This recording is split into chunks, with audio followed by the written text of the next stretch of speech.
So, we're thinking of moving everyone over here once the third one's born, Sissy said in her straightforward manner. With the kids growing up, our current apartment is just too cramped. You want the kids to be able to run around freely, right? It's impossible to just move out of the blue. All the rooms are taken. Then, Tim and his family can leave. Tim doesn't have kids, so it should be fine, right? Just move out now. As Tim and I were baffled by her words, a scream from Tim's wife, Emily, filled the air. Sissy's eldest child, Isaac, had shot Emily with a water gun.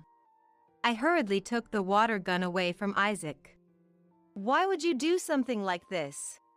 This lady is a bad person. That's why God is angry and made her unable to have children. Isaac didn't understand why he was being scolded and looked like he was about to cry. What have you been telling your child? It's not true. Emily just can't love children. If she really wanted kids, she wouldn't need fertility treatments to conceive, right?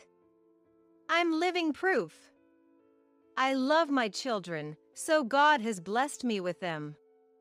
Meanwhile, Emily has been undergoing fertility treatments for years and still doesn't have any children. Enough. Emily stopped Tim's clenched fist, saying, "It's okay." All right. If Sissy insists that much, I'll leave this house. If you had just agreed from the start. You're nothing but a burden eating away at this house's wealth. After having her say, Sissy left with a satisfied look on her face. My name is Roseanne. I'm a housewife who turned 50 this year. Currently, I live in a two-family home with my husband, Christopher, and my son and his wife, making 4 of us. Tim has always been serious. After graduating from college, he got a job at a major trading company and married Emily, a colleague, when he was 23. Emily was 4 years older than Tim, so my husband and I were a bit surprised when we first heard about their marriage. But Emily was kind-hearted and good at cooking, so I was confident we could trust Tim with her. Tim and I will build a warm family together. I was an only child, so I'd like to have many children if possible. A lively family has always been my dream, Emily said, her eyes shining with hope for the future. However, they struggled to have children. As she approached 30, she became anxious and started fertility treatments with Tim's consultation.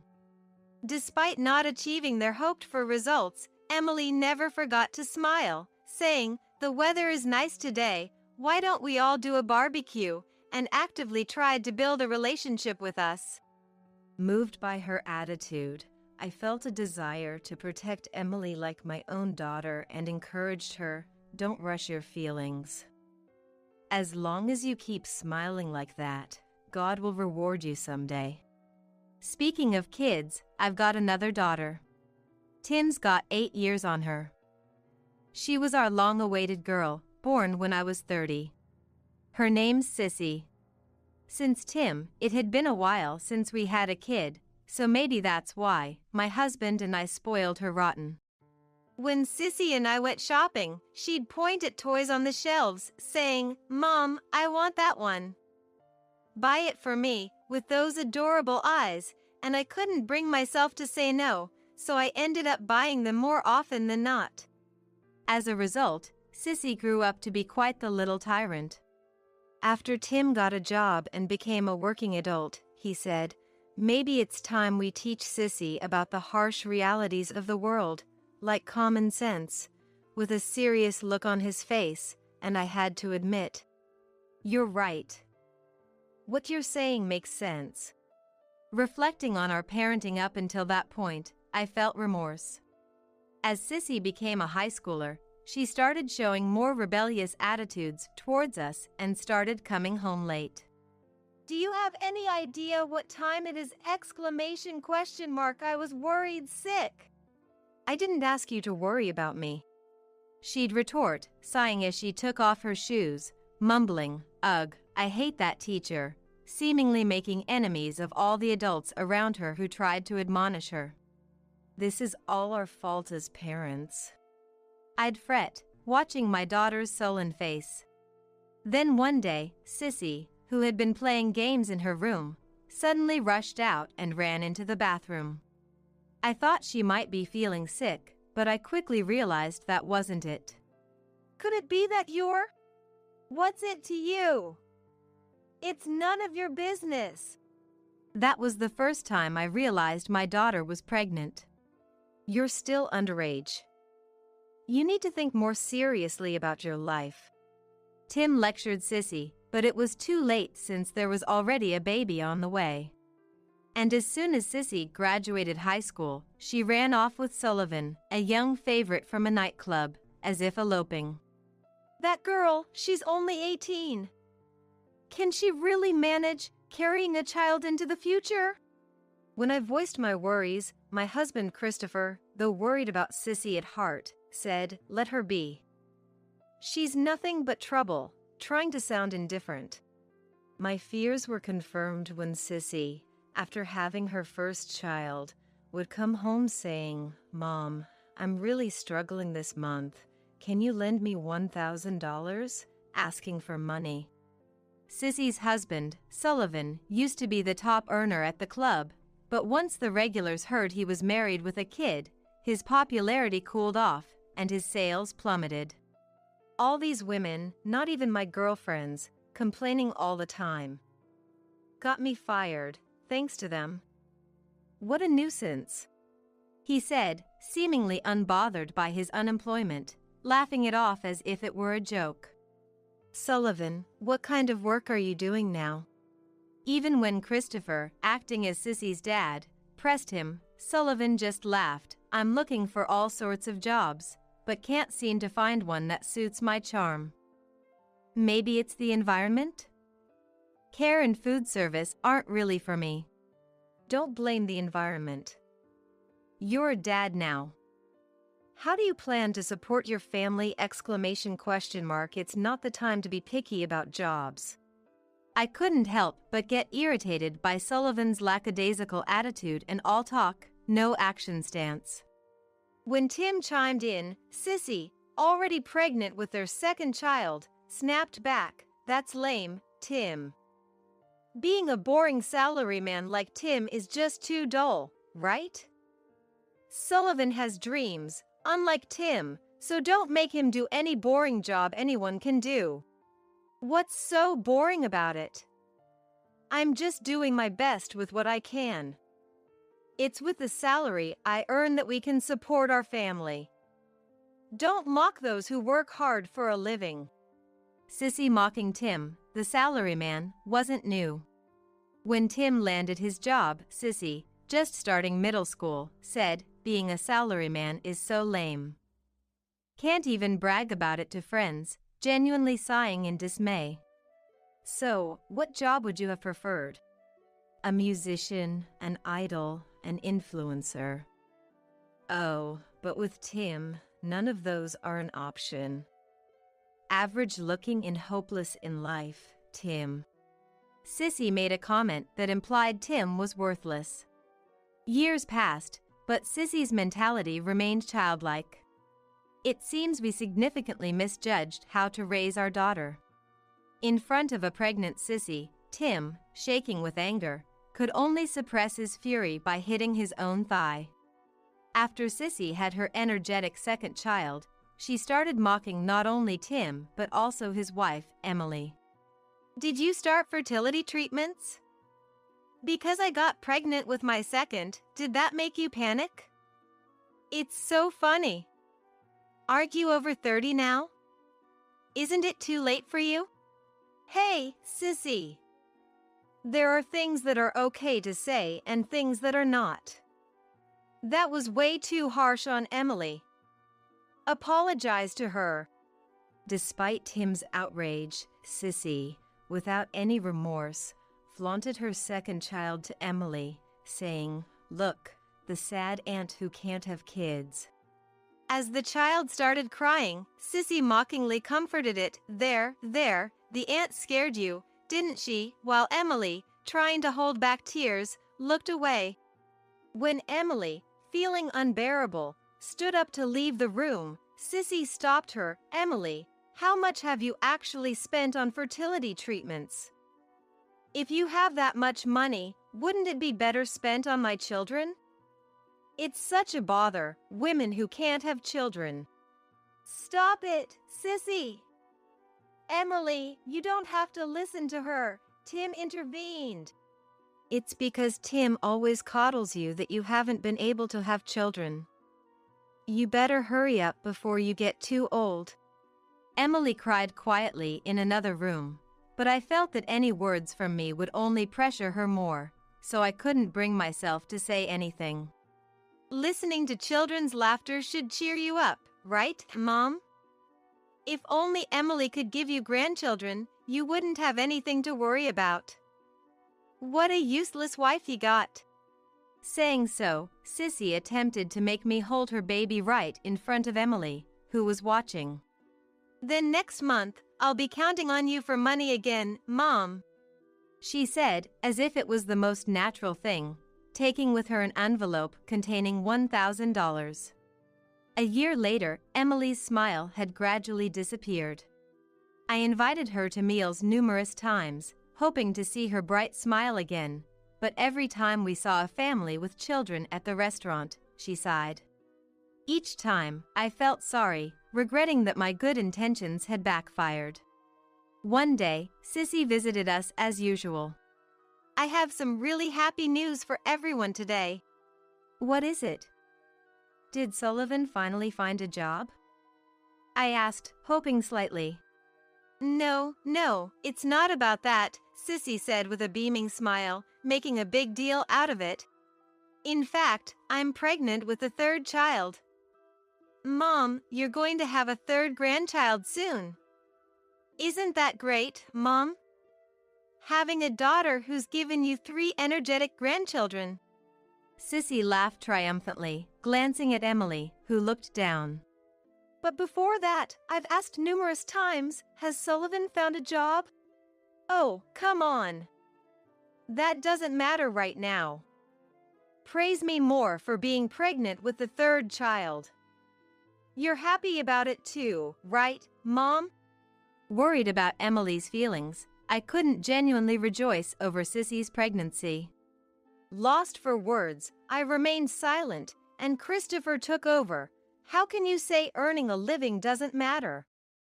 How are you going to live, having 3 children without working? This is unfair to the children being born. Christopher, of course, wasn't blaming the addition of another grandchild. The problem was that the father of the upcoming child had no intention of working. Whenever Sullivan visited with Sissy and the topic of work came up, he'd hastily excuse himself, saying, I'm going out to buy cigarettes, and escape. Seeing this, my spouse and I would exchange looks and sigh, realizing he was still unemployed. So, we're thinking of moving here once the third child is born. Sissy spoke in such a casual tone that I almost missed it. Wait a minute. Move in here? Of course, where else would we move? This house is like my parental home, so there's no problem if we move in, right? Indeed, our family moved into this house when Tim and his wife got married, living together as a 2-family household. But this wasn't the home where Sissy was born. Besides, with 3 kids growing up, our current apartment will be too cramped. Kids need to run around and have fun, right? What do you think? It's impossible just to spring that on us. No matter how big the house is, all the rooms are occupied by the 4 of us living here, including Tim and his wife. There's no room for you to move in. It may sound cold, but it's the reality. I thought this would make Sissy give up and leave, but she glared at Emily menacingly and said, then, Tim and his family should just move out. Tim has a stable job and a salary, right? That should be enough for him. And since Tim doesn't have children, it's perfect, isn't it? There's no reason for him to cling to this house, so he and Emily should leave right now. As we were bewildered by Sissy's unreasonable demand, "Stop it. That's cold, stop." Suddenly, Emily's scream echoed. Sissy's eldest child, Isaac, had squirted water at Emily with a water gun. I hurriedly took the water gun from Isaac's hand. "Why would you do such a thing? You must apologize if you've done something wrong." "But Mom said this auntie is a bad person. That's why God is angry and made her unable to have children." Isaac genuinely believed it and couldn't understand why he was being scolded, his face on the verge of tears. I glared at Sissy, Isaac's mother, and said, "What have you been telling your child?" "Well, it's the truth. Emily probably can't love children. If you really wish for children, you don't need to spend a lot of money on fertility treatments. Children are naturally conceived, right? I'm the proof.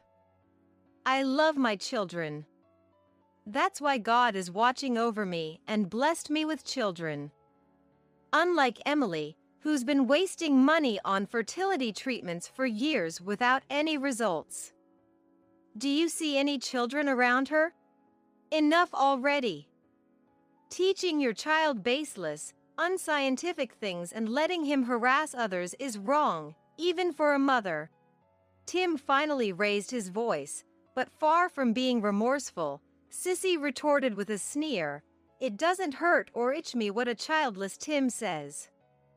And maybe the reason Emily can't have children is partly due to Tim?" Emily, with her fists clenched, desperately stopped Tim. "It's okay. If Sissy insists so much, I'll leave this house." Contrary to the tearfully biting her lip Emily, Sissy smirked triumphantly. "If you had been honest from the start, it would have been better. You're just a nuisance, eating away at the house's wealth," and left with a satisfied look after throwing insults at Emily until the very end. The house went quiet once Sissy and her family left. "So, we've decided to leave. Thank you for everything," Tim said, bidding us goodbye. "We need to decide where to live and prepare." As Tim and Emily got up to go to their room, I stopped them. "Wait. We're coming with you." "What?" "I can't forgive Sissy's terrible behavior either. So, we're also leaving this house." Looking at Christopher sitting next to me, he nodded firmly. "I'm of the same mind." A month passed. Opening the bedroom curtains, I could see a vast vegetable garden through the window. Opening the window to let in the fresh air, I felt wrapped in a mysteriously gentle sensation, as if both my body and soul were being soothed. While not all the fields in view were ours, a local farmer had lent us a section for our family. Almost every day, someone from the neighborhood would leave vegetables they'd grown at our doorstep without a word. "Roseanne, look! We got such a big cabbage!" Emily exclaimed, her eyes shining like an innocent girl. Emily, who had been devastatingly upset the night Sissy demanded they leave, seemed to have regained some peace over the past month. Sometimes, watching the neighborhood children run around, Emily would smile wistfully, and I felt a tightness in my chest, knowing nothing I could say would help right now. "There's a festival in the neighborhood next month. I'll try to help out with the preparations if I have time." "Where's Dad?" Christopher went to greet the chairman of the pest control group. "There are a lot of boars around here, so Christopher wants to contribute to the local community." Our lives have completely changed since moving here, surrounded by rich nature, feeling refreshed in both body and soul compared to before. Tim, now allowed to work remotely, has set up a home office and is dedicated to his work. Though moving from the city to an unfamiliar countryside life has its inconveniences, being freed from the daily commute, Tim smiles peacefully. "This place is heaven." My mobile phone rang, and when I looked at the screen, it was Sissy's name. "Oh, it's been a month. How are you feeling?" I asked as a mother concerned about her pregnant daughter's health, but on the other end of the line, Sissy was far from calm, yelling, "What's going on?" When I went to pack up and visit the family home today, there was a vacant sign in front of the house. "You know something, right? Explain this to me." "It's exactly as you saw. The house is currently vacant." "If the sign is still there, it means no one has moved in yet, doesn't it?" "Why?" "Knowing we were going to move, is this some kind of harassment?" "It's not harassment. You were the one who told Emily to leave that house." "I did say that, but that doesn't mean you all had to leave too, right?" "Where are you now?" "Where am I?" "I'm at my own home, of course." "So, your own home isn't this house where I am now?" "What's going on?" I decided to briefly explain the situation up to this point. A month after Sissy made the unreasonable demand for Emily to leave the house, I moved to a new home with Tim and his wife. The home was previously occupied by elderly relatives who are now in a facility, allowing us to rent it. When we were looking for a new place to live and asked around, Christopher's cousin mentioned a vacant house. "I just wanted Tim and his family to leave." "But why did you all have to leave as well? Do you dislike me that much? Is that woman who can't have children so important?" We couldn't forgive your words. There was silence on the other end of the call. "You mocked Emily, who is trying hard with fertility treatments, but you too were born thanks to fertility treatment." "What?" "I got married at 20 and had Tim at 22. Despite the fear surrounding my first childbirth, fortunately, Tim was born without any issues and grew up healthy. When Tim started kindergarten and I began to feel a bit more relaxed about parenting, I started thinking about having a second child. The trigger was Tim seeing a friend's younger sister and saying, 'I want a brother or sister too.' Christopher and I thought it would be nice to have another child since two would make things more lively, and at 27, I thought I still had plenty of time to have and raise another child. However, despite our efforts, getting pregnant again didn't happen as quickly as we hoped, and we started to feel a bit anxious, so we consulted with an obstetrician who suggested fertility treatments. We followed the doctor's advice and adjusted our lifestyle, but despite our efforts, there were no signs of pregnancy, and I began to feel desperate as I approached 30. When I visited the clinic for a checkup, I saw a woman with a swollen belly, a young boy cuddling up to her, talking to the baby about to be born. While I found it heartwarming, I couldn't help but think, why not me, as my thoughts inevitably drifted to a darker place. Christopher tried to reassure me, "Don't worry so much." "But if we keep waiting, it'll only get harder to have children." Christopher never snapped back at me. Instead, he would smile quietly and hug me gently. On my 30th birthday, feeling something was off, I rushed to the bathroom and found a positive result on a pregnancy test, leading us to the hospital. "Congratulations, you're pregnant." That year, we were blessed with you. "Thank you. I'm so glad to finally meet you, Sissy." "Sissy, I'm your big brother. Let's get along." I was truly happy when you were born. Not just me, but Christopher and Tim, we all celebrated your arrival. Yet, you said such terrible things to Emily, who's struggling with fertility treatments. I just couldn't forgive you. I'm sorry, Mom. I didn't know I was born through fertility treatments. I'll change and reflect. Please forgive me. Can we come back? That's impossible. We've already left that house, and it wasn't ours to begin with. What do you mean it wasn't ours? That house was rented to us at a low cost by Emily's dad for our sake. You might not have known, but we paid rent every month. I wasn't told about this. What are we going to do now? We've already given up our apartment. We have nowhere to live. There's a place right in front of you. It's vacant, so that's fortunate for you, Sissy. All right, I'll live in this house. But a month later, the rent is too high.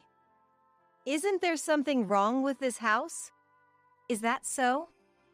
We had a special deal because of Emily, but the actual rent is usually high.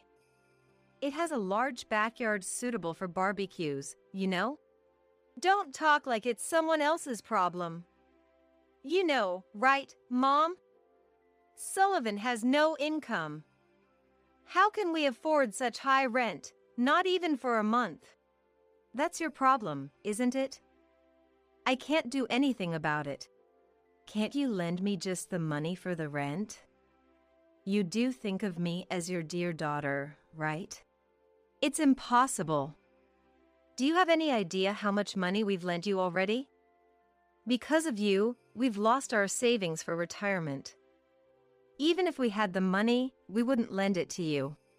Somehow, Sissy found out where Emily was receiving her medical treatments and ambushed her at the clinic. You figured out this place pretty well, didn't you? It was easy to find out. In a place like this, there's only one clinic. But Emily, please, I'm begging you. Ask your dad to reduce our rent. There's no need for that. This person is a stranger to us now. I won't ask my dad either. We refuse your request, Sissy. Then you'll at least take care of the kids, right? They are your dear grandchildren. It's going to be tough with the new baby coming, and it would really help if you could look after them. No matter what you say, I have no intention of helping you anymore. Let's go, Emily. Later, I heard rumors about Sullivan not even trying to find a job and their two restless children, crying and scattering food around. Surrounded by her family, Sissy gave birth to her third child. A few months later, frustrated, Emily's dad evicted the Sissy family for not paying rent. Curious about how they were settling into their new public housing, I sometimes went to check on them. I'm tired from job hunting. Sullivan would shout. You're just playing around with no money. Sissy retorted as neighbors stepped outside, sighing at yet another scene.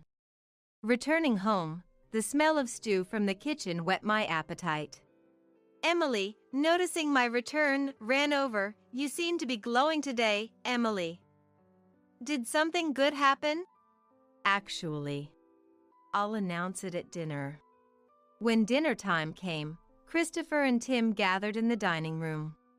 Seeing Emily smiling more brightly than usual made everyone else naturally start smiling too. I have something to tell you. I'm finally pregnant. Congratulations, Emily. Christopher, silent, covered his face with his hands, his shoulders shaking. Come on, you're going to be a dad. And you, Mom, your face is all tear-streaked. What a wonderful night it was. Imagining our life as a family of 5, I couldn't stop my tears and smiles. For 40 years, I've been the backbone of my family. I prioritized them over myself, investing more time and energy into their well-being than my own. My husband, Richard, who was once so kind before we married, changed. He became obsessed with gambling, accumulating debt, and even having affairs, all while neglecting our children. Despite everything, I was betrayed by Richard and my sister Susan. We don't need the housekeeper, Deborah, anymore. Richard passionately argued about Susan's allure over mine. Richard, come live with me. Susan smirked as if she had everything planned. After throwing the divorce papers at me, they left triumphantly. The surge of hatred, disbelief, sadness, and pain. A series of misfortunes awaited. She never intended to be friends with me. I was completely used by Susan. I felt all my efforts were in vain, leaving me utterly exhausted. During this time, Nancy, my son Joseph's wife, offered her support. Noticing my distress, she approached me. I managed to calm my heart and shared everything with Nancy. She listened patiently and kindly to the end. When I mentioned Susan's name, Nancy fell silent, deep in thought. Suddenly, she asked to see the security camera footage, which puzzled me, but I showed her the recordings. The moment I showed her, Nancy smiled and uttered shocking words. "That's great." Huh? I didn't understand and asked Nancy what she meant. "Well, those two." Nancy began to reveal a shocking truth. I am Deborah, 63 years old. Living with my 65-year-old retired husband, Richard, I've been supporting him as a housewife. Supporting Richard is hard and tiring, but there were moments I enjoyed. One of them was meeting my sister, Susan. Though we're not related by blood, I call her my sister. Why do I refer to someone seemingly unrelated as my sister? Going back 46 years, I met Susan when I was 17. My beloved mom had passed away from an illness. Since then, Dad seemed lonely and lost his zest for life. Dad began to drink more and more, and I was worried about him. It seemed he didn't want to come home anymore. Gradually, Dad started going out at night. Honestly, I didn't want to come home much either, as it reminded me of Mom. One day, after being out late, Dad came home with a woman and a little girl I didn't recognize. "Dad, who are these people?" I asked, surprised by the sudden visitors. Dad told me the woman was Sandra, his lover from the pub. "This woman has been a savior to me." It turned out Dad had been frequenting the pub to fill the loneliness after Mom's passing, and Sandra had become his emotional support. Susan was Sandra's daughter. Since Sandra was also single, it didn't take long for them to get along. Eventually, Sandra and Susan, who is 14 years younger than me, moved in with Dad. Ugh. This is really irresponsible. Honestly, I didn't want to see Dad's messy affairs and wished he'd kept that away from me. But seeing Dad happy for the first time in a while made me feel relieved. He had been so down lately, I decided to overlook it. Having a cute sister-like figure, despite the 14-year age gap, was really joyful for me, who never had siblings.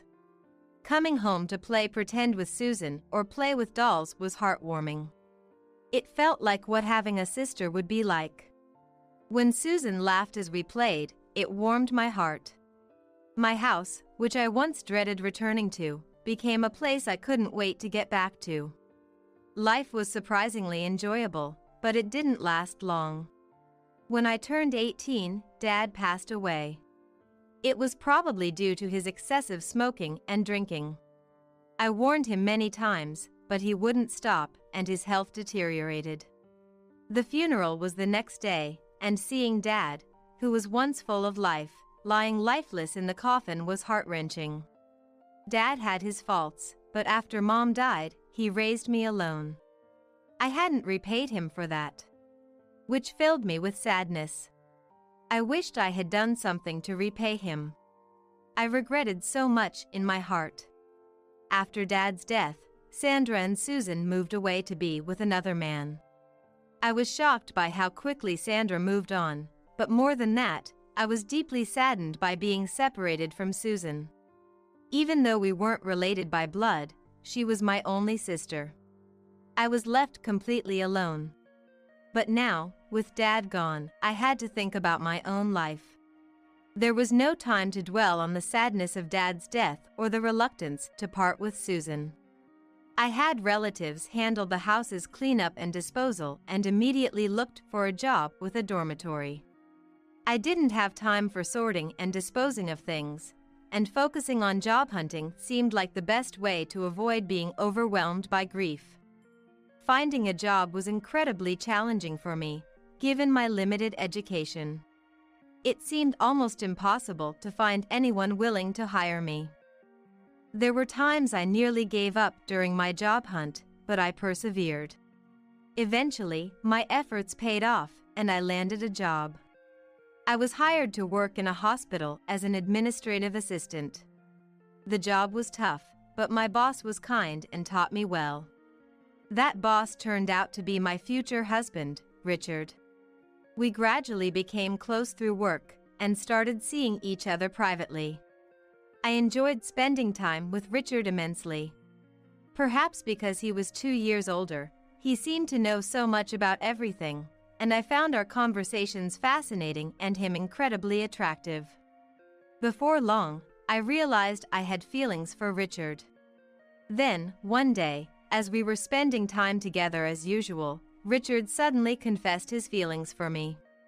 "Would you consider dating me?" I couldn't believe it at first, thinking my feelings were unrequited. Yet, I admired Richard in every way, both professionally and personally, and the idea of being approached by a man I was interested in thrilled me. That's how our relationship began, and it went smoothly from there. Richard treated me like a princess, cherishing me deeply. I thought being married to Richard would mean living happily every day. Inspired by this thought, I dedicated myself to him.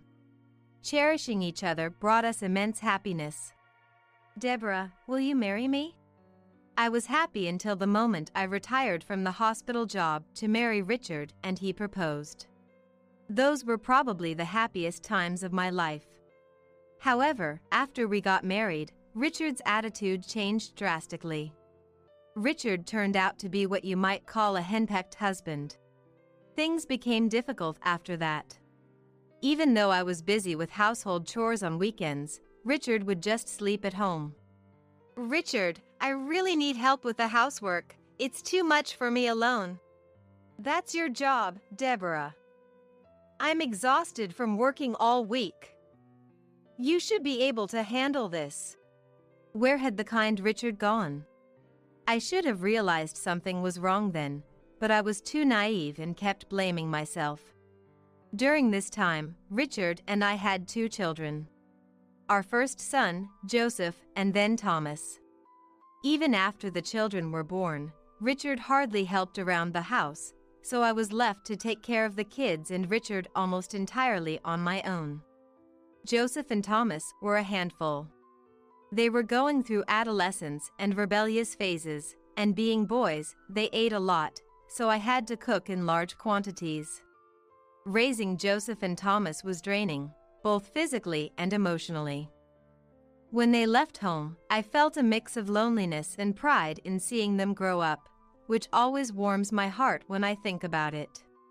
And for 40 years, I've supported Richard, Joseph, and Thomas as a housewife.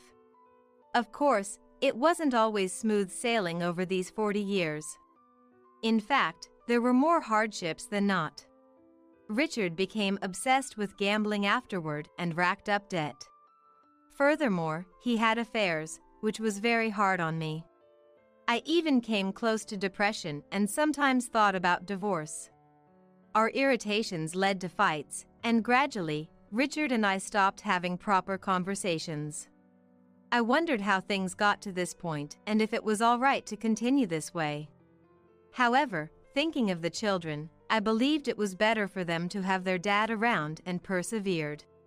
Perhaps due to that effort, Joseph became a general contractor, and Thomas found a job at a trading company.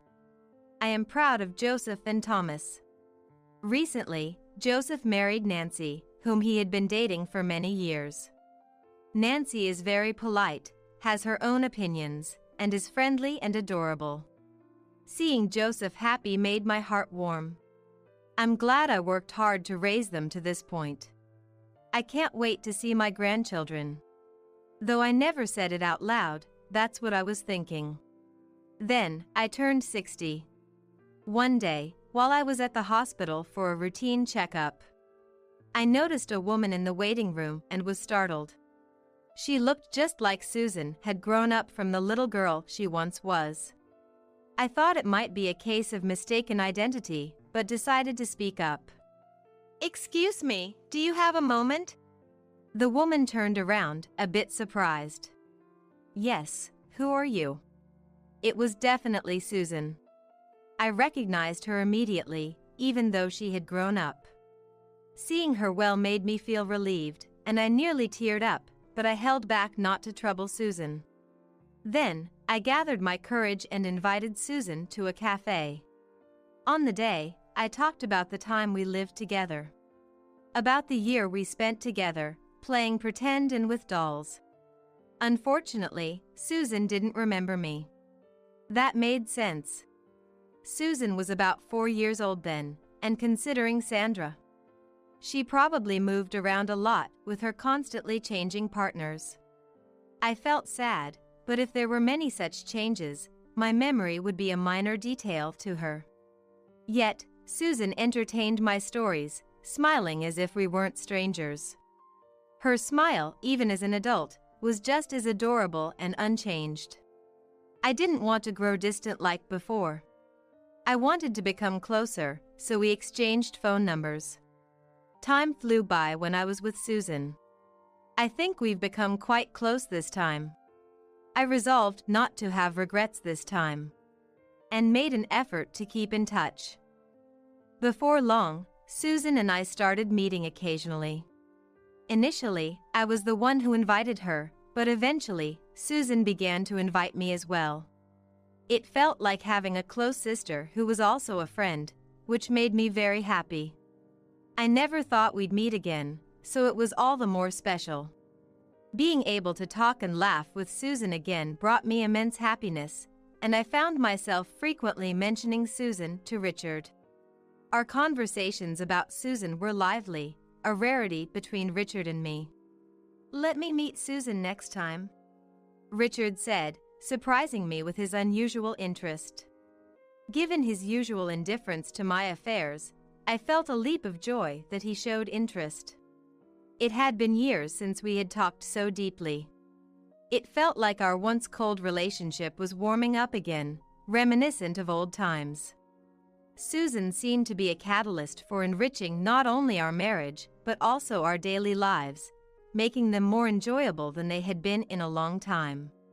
I thought it would be fun if Richard and Susan got along. Then Susan said, "Let me greet Richard next time." Excited, I invited Susan over to our house and introduced her to Richard. I was so elated at that moment, unaware of the harsh fate that awaited us. Susan began visiting our house frequently, sometimes even when I wasn't home, enjoying lively chats with Richard. I couldn't help but wonder if Richard was getting closer to Susan than to me, as if Susan had taken him from me. I felt a mix of sadness at losing my family and happiness that they were getting along.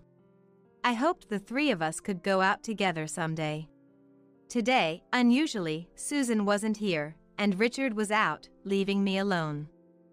I planned to bring up the idea when both were around next time.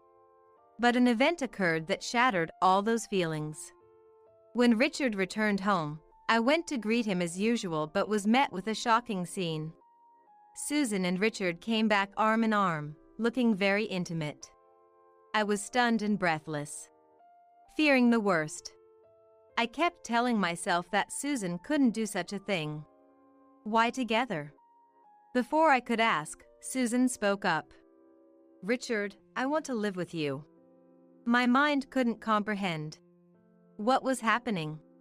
Susan was smiling triumphantly. Was this woman really the Susan I had thought of as a sister? Huh? Disbelief came before sadness or hatred. I was utterly dumbfounded. To think the person I doted on like a sister could do this. No, perhaps I was the only one who ever thought of us as sisters. Maybe Susan had always intended to take Richard from me. That's why she wanted to meet him, creating a pretext to get closer to him. I had believed Richard would not have another affair, especially not with Susan, which made the shock even more profound. As I stood there dumbfounded, Richard also spoke up.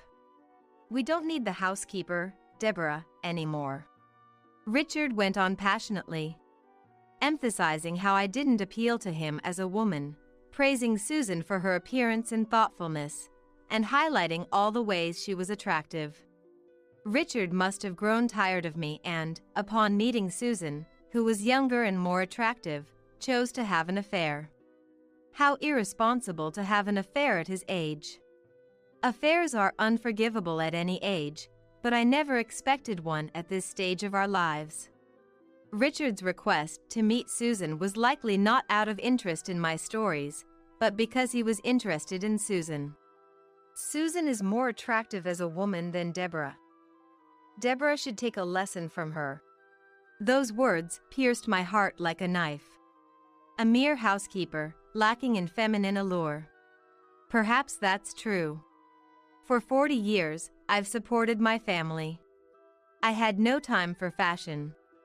Busy with all the housework alone, I had no time for myself. Being criticized like this by Richard, whom I had devoted time and effort to out of love, was more than I could bear. Richard had been living with these thoughts all along. I thought he was silent, but still treasured me somewhere deep down. Richard, having aired all his grievances, threw the already signed divorce papers at me and left triumphantly with Susan. Why has it come to this? My sobs echoed in the silent room. A mix of astonishment, anger, hatred, and sadness welled up inside me. Was it my fault? Had I spent more time on self-care, could this have been avoided? I should have divorced sooner. Given he was prone to debts and affairs. He wasn't worth staying with, even out of endurance. If I had divorced when Joseph and Thomas left home, I wouldn't have had to endure this pain. As I slumped down, the ringing of my mobile phone in the dim room broke the silence. It was Joseph. Answering the phone, I sensed something was off with him. Joseph, what's wrong? You sound strange. Worried, I asked, and Joseph, with a trembling voice, muttered, Thomas has died in a motorcycle accident. Thomas dead in an accident? I couldn't believe it, wishing it were a lie. Rushing to the hospital, I found Thomas was already gone. I couldn't accept this reality. The thought of Thomas, who was just fine until recently, suddenly being gone was unbearable. Memories of Thomas flooded back. Mom, thank you for everything. I remembered Thomas saying this on Mother's Day, presenting me with carnations. Such memories brought unstoppable tears. Overwhelmed by successive misfortunes, I shakily dialed Richard's number. But Richard didn't answer, no matter how many times I called. All I heard was the ringing, and I barely remember what happened next. Without any contact from Richard, funeral preparations moved forward. As I dealt with Thomas's death, I grew increasingly frustrated, wondering where Richard was and what he was doing. Noticing my agitation, Nancy spoke up with concern. Deborah, are you okay? If there's anything you want to talk about, I'm here to listen. I hesitated to burden Nancy with my troubles, but having no one else to turn to, I took her up on her offer. I told her about Susan and Richard, and then about learning of Thomas's death, how misfortunes had piled up one after another. There were moments I couldn't speak through my tears as memories overwhelmed me, but Nancy listened patiently and comforted me until the end, lightening my heart. Upon hearing everything, That's unbelievable. Nancy was visibly angry. You've done nothing wrong, Deborah. Richard lacks gratitude for everything you've done for him. It's appalling he would say such things to someone who devoted their life to him. Seeing Nancy angry on my behalf made me feel a bit more at peace. Talking to Nancy had cleared my mind a bit. I was grateful to have her listen. As I tearfully expressed my gratitude, Nancy quickly comforted me and was eager to help me figure out what to do next. However, Thomas's funeral took precedence. Nancy promised to help me more after the funeral, which went smoothly despite Richard's absence. I couldn't help getting irritated again. thinking Richard was probably unaware of Thomas's death, enjoying his time carelessly with Susan. After calming my anger over the next few days, Nancy came to visit. Deborah, can you tell me more about what happened? I might be able to help. Nancy wanted to be of assistance. I detailed how I met Susan and how she got close to Richard. When I mentioned Susan's name, Nancy seemed to ponder deeply. Then, with a look of realization, she asked to check the footage from my home security camera. After a burglary in our neighborhood, Nancy had suggested installing a camera at my entrance when I consulted her. Sure enough, the camera would have recorded Susan's visits. But what would we do with the footage? Curious, I showed Nancy the videos featuring Susan. Upon viewing them, Nancy smiled and said, "That's great." Surprised by her unexpected words, I blurted out, "Huh?" Caught off guard, I asked Nancy what she meant. "Actually, Susan was an acquaintance from my college days." Shocked by this connection, I eagerly asked Nancy for more details. It turns out Susan's bad behavior was well known even back then. She seduced men, regardless of whether they were single or married, and played around with them. It was unclear who her current boyfriend was. In fact, "I have 3 boyfriends right now," Susan boasted. Her casual relationships had likely earned her resentment from several men. Susan also had a reputation for being reckless with money, rumored to have borrowed from past boyfriends. Given that Sandra lived a life of moving in with one boyfriend after another, it's no surprise Susan ended up this way if she grew up watching her. I was half in disbelief, yet somehow, I found myself able to think about it calmly, feeling somewhat relieved. Susan didn't want to be friends with me or took Richard because she fell for him. It was all for money. She had a history of involvement with married men and was probably broke from being sued by a wife. Richard wasted our long-standing bond, deceived by Susan's beauty. Foolish man. I found myself wishing he would take responsibility for his actions. Nancy was aware of Richard's past misdeeds. "Both Richard and Susan should take responsibility for their actions," Nancy said with a sharp, slightly venomous tone. Probably angrier on my behalf than I was. Her kindness felt incredibly warm. After expressing my gratitude again, Nancy smiled shyly. I then filed the divorce papers Richard had thrown at me. By then, my heart had healed enough to go through with it, marking the end of my long marriage. Never did I imagine my marriage ending this way. It was tough. Looking back, it was filled with hardships, but it's over now.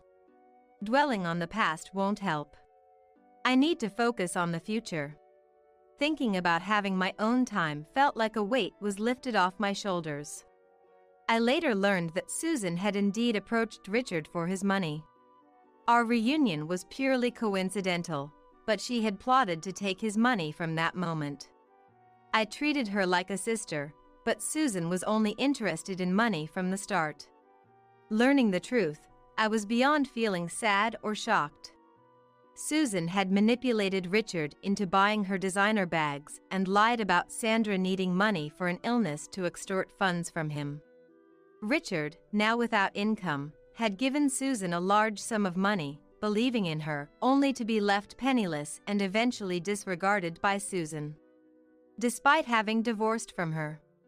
Returning home to find it sold, Richard, who had never been good at socializing, found himself without anyone to turn to. While it was tempting to feel pity for his unfortunate situation, considering everything he had done to me, it was clear this was his own doing. Hopefully, this experience would teach Richard a lesson. I ended up moving out of my home to live with Joseph. Initially reluctant to impose, I eventually agreed to live with them. Joseph really married a wonderful person. I'm glad he has such good judgment. I never expected to be treated so kindly by Nancy, feeling as if I gained a daughter. I'm beyond grateful to Nancy and hope to repay her kindness someday.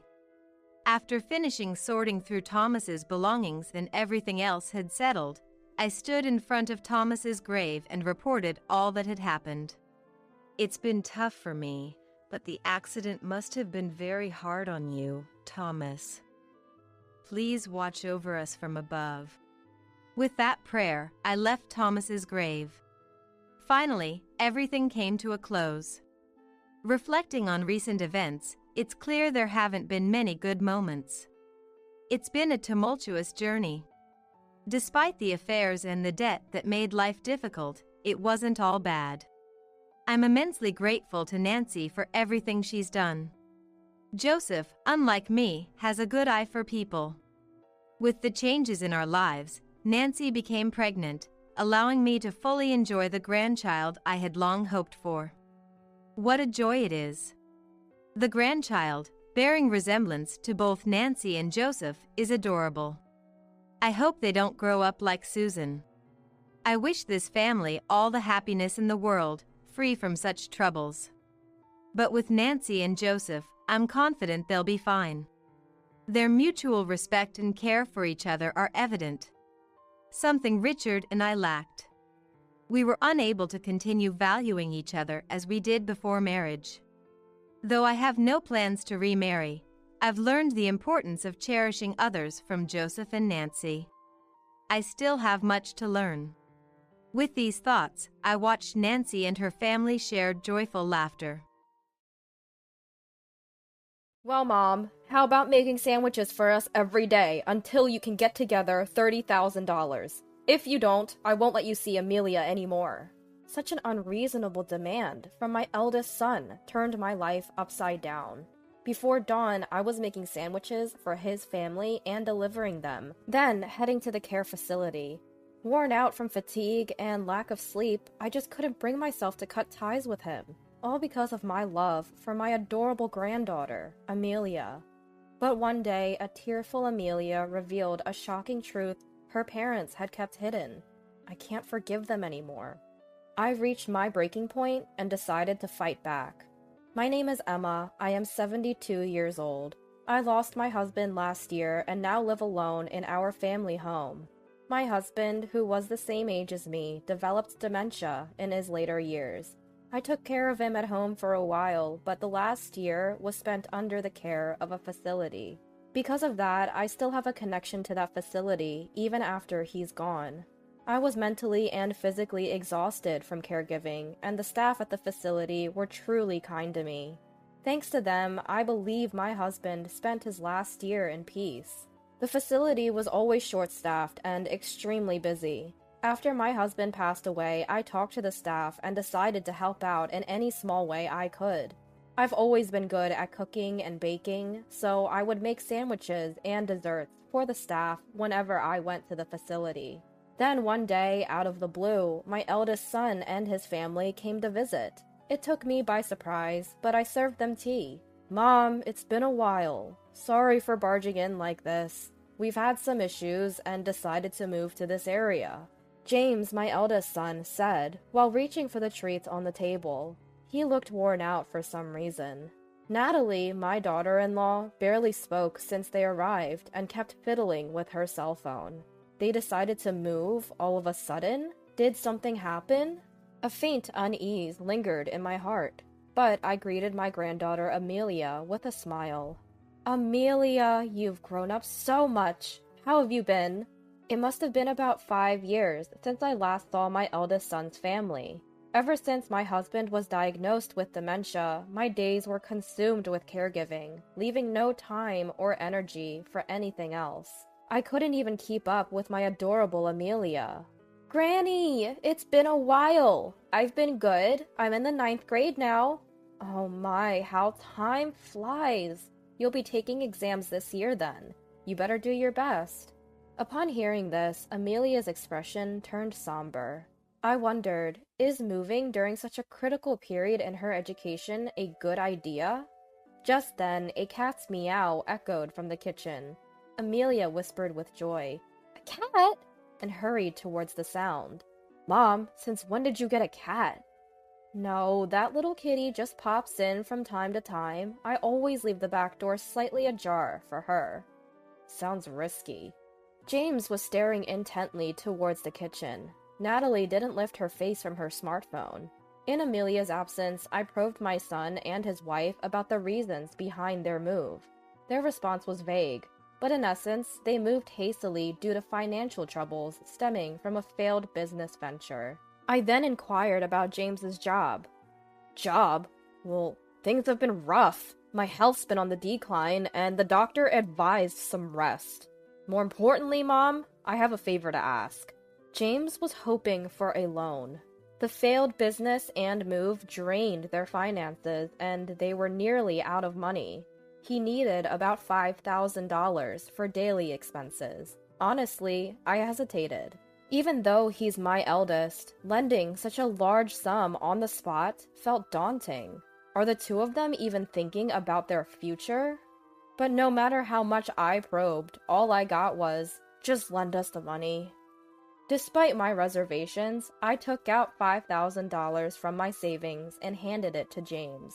With a smirk, James quickly pocketed the money. Well, do your best for Amelia's sake. If there's anything I can do to help, just let me know. Yeah, thanks. We're heading out now, but we'll be around often. Please keep some food ready for us.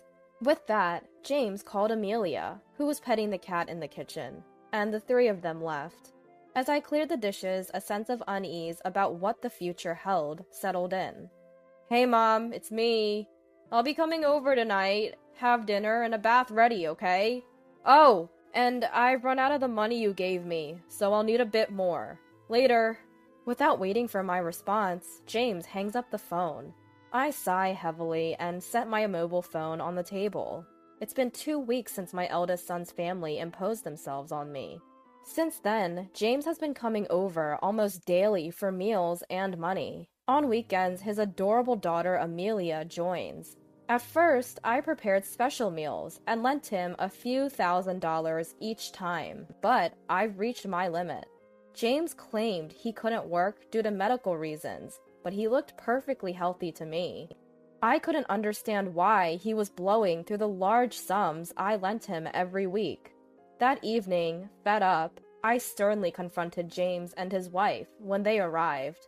I told them I didn't want them visiting so frequently, and to stop asking for food and money. What? You said you'd help, didn't you? Was that a lie? Predictably, James became aggressive in his words and demeanor. His wife, Natalie, silently played with her phone while eating the meal I'd prepared. There are limits, you know. Making me prepare meals every day? Asking for money every week? Enough is enough. I'll go bankrupt at this rate. Fine. I'll give up on the money for now, but instead bring me sandwiches every day. Enough for 3 meals. What? I can't do that. I've told you I volunteer at a facility every weekday morning. Then drop them off before you go. Wake up at 3 a.m. if you have to.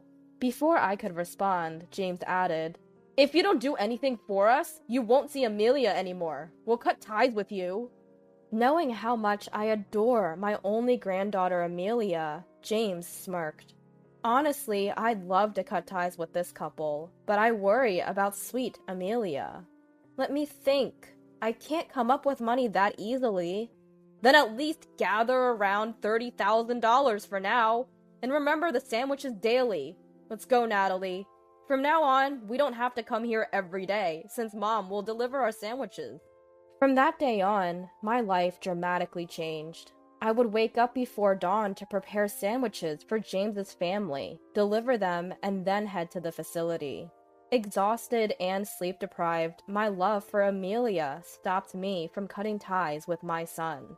This exhausting routine continued for about a month. Then, unexpectedly, Amelia visited alone one weekend. I greeted her with a smile, but she looked somber. To be honest, Dad told me not to visit you anymore. Amelia confessed as she gently stroked our family cat in the kitchen. They make you prepare sandwiches every day while they just laze around at home. I'm so sorry. You don't need to apologize, Amelia.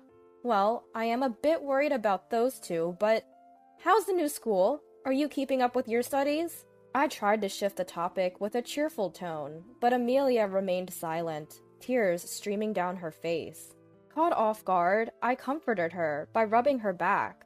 Eventually, she broke down crying even louder. Not understanding the reason, I patiently waited for Amelia to calm down. When she finally stopped crying, she revealed a shocking truth. Amelia hadn't been attending middle school since they moved here. Not just that, she claimed James forced her to lie about her age and work several part-time jobs. All the money she earned went straight into James's pocket. Furthermore, James took away her cell phone when they moved. One night, he suddenly said, "We're moving!" And she was forced onto a truck without even saying goodbye to her friends or teachers. James had forcefully made her promise not to tell me, her grandmother, about all this. I was dumbfounded by the shocking revelations pouring from Amelia's tear-filled eyes. It seemed as if they had moved, secretly, in the dead of night. What could have possibly happened to my eldest son and his wife? That's how it was. Amelia, you've been struggling all this time? I'm sorry I didn't notice earlier, but thank you for telling me.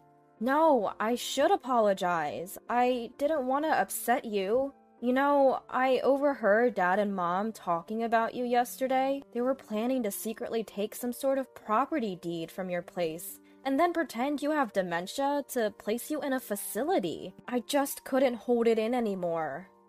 Unable to hold back, Amelia began to cry again. I hugged her tightly. No matter what, I couldn't forgive my eldest son anymore.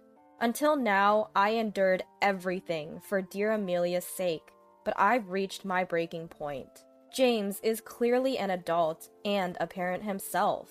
He must face the consequences of his actions. I made up my mind silently.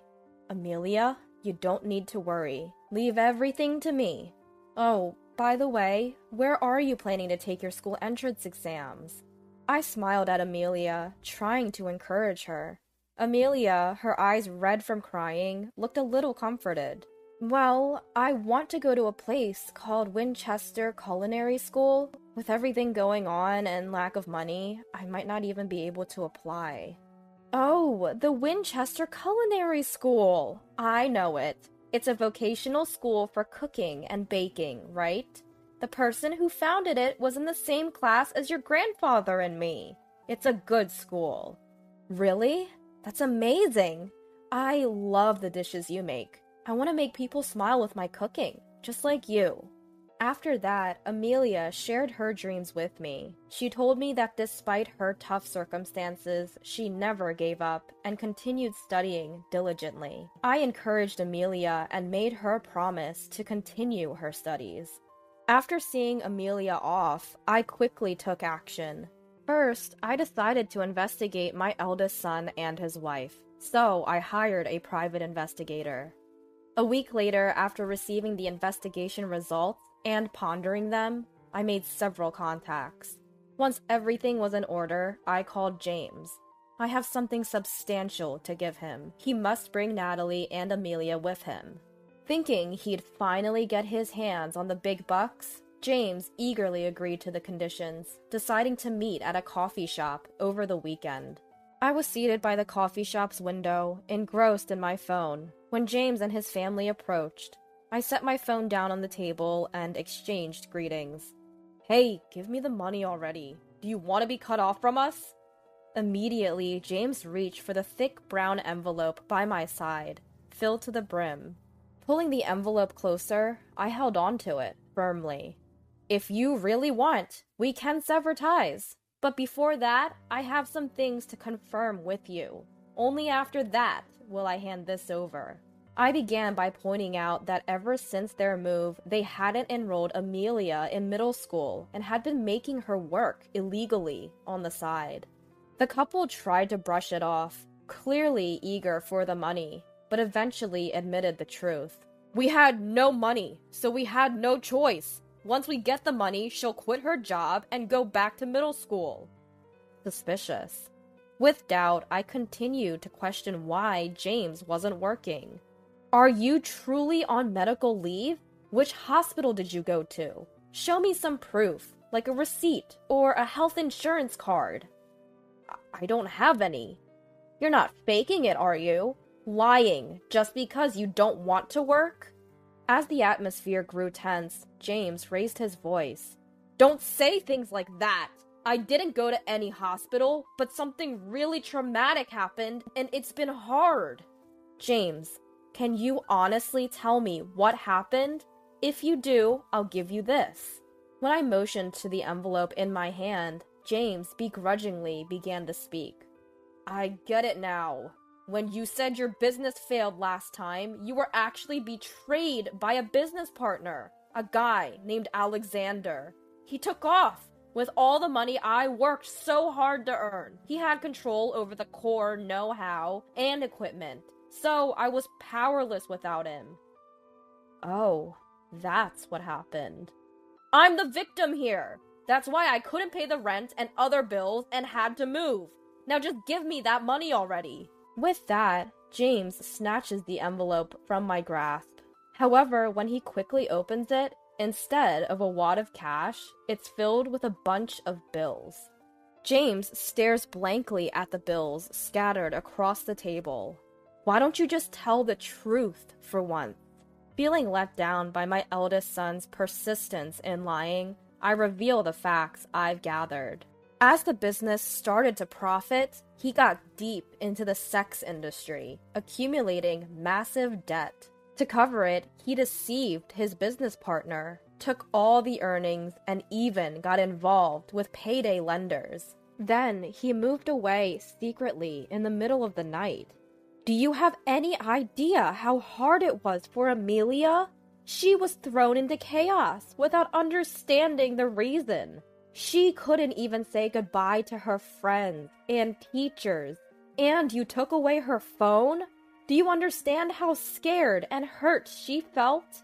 Whether James was listening or not, he desperately searches the bills, hoping to find money. Watching his pitiable state, I was utterly exasperated. James, hiding from payday lenders and business owners, had neither been working nor notifying the proper authorities of his whereabouts or processing school transfers for Amelia. His wife, Natalie, wasn't working either, so they had no income. It's clear they were counting on me from the beginning. No, I was planning to work once things settled down. What exactly did you do? All you've done is demand money and meals from me and force Amelia to work, right? Natalie is always on her phone, not working at all. Also, I know you've been sneaking into my house while I'm gone. That's breaking and entering. A serious crime, you know. I always leave the back door open for the neighborhood cats. Knowing this, James had been repeatedly breaking into my house whenever I was away. The day Amelia told me about James and Natalie, I remembered I had a pet camera I'd won in a raffle. I fetched it from the storage and set it up. Sure enough, the footage showed James sneaking in from the back door while I was away, rummaging through my cupboards. I've saved the footage on my mobile phone. So, after getting hold of the deeds to my house and land, you planned to make it seem like I'd lost my mind, put me in a facility, and then snatch everything away. You moved here with that intent from the beginning, didn't you? Shut up! You keep making me out to be a criminal. Just because you're my mother, you think you can make baseless accusations? I have a witness right here.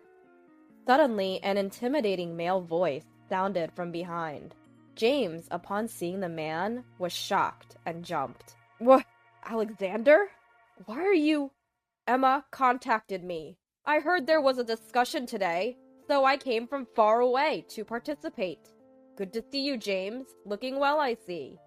Saying so, Alexander took a seat next to James, effectively blocking his exit. It's my first time meeting him, but Alexander is quite an imposing middle-aged man. I'm surprised James dared to cross someone like him. James, return the money now. There are officers waiting outside. I filed a police report. Pay up or turn yourself in. Decide now. Hearing this from Alexander, James hurriedly looked towards the window. Just as Alexander said, a police car was parked right outside the diner, with an officer standing there, looking our way while on his phone. James looked shocked by the scene, his eyes wide as he instinctively moved back in his seat. Wait, Alexander, I was wrong. I'm truly sorry. I'll pay you back, I promise. I wasn't running away. I just needed a little more time. Just a bit longer, please. Maybe another 2 weeks? So you plan to sneak out in the middle of the night and move again. You think I trust the words of someone who's lied to me once? I'll ask one more time. Will you return the $30,000 you stole from me now, or will you go to the officer outside? Which is it? Finally, he'd be arrested. A tangible, profound fear overtook James, sweat forming on his brow. Trembling, James just stared at the table silently for a moment. Eventually, James's bloodshot eyes slowly turned to face me. Hey, Mom, are you okay with this? If I get arrested, Amelia will be the daughter of a criminal. Your meddling has ruined your sweet granddaughter's life. If you don't want that, give me the money. Alexander, I'm sorry to interrupt, but could I borrow your cell phone? Mine isn't working right now. I need to dial this number. Cutting off James's desperate plea, I abruptly addressed Alexander. Ignoring the dumbfounded James, I took the phone that Alexander handed over willingly and dialed a number. Switching the call to speaker mode, I placed the phone on the table. Amelia, I'm calling the dean of the Winchester Culinary School. I've already briefed him about your situation. Please, have a chat with him. Amelia was visibly flustered. What? Shortly, the call connected, and a flustered Amelia picked up the phone. A deep, calm male voice came through from the other end.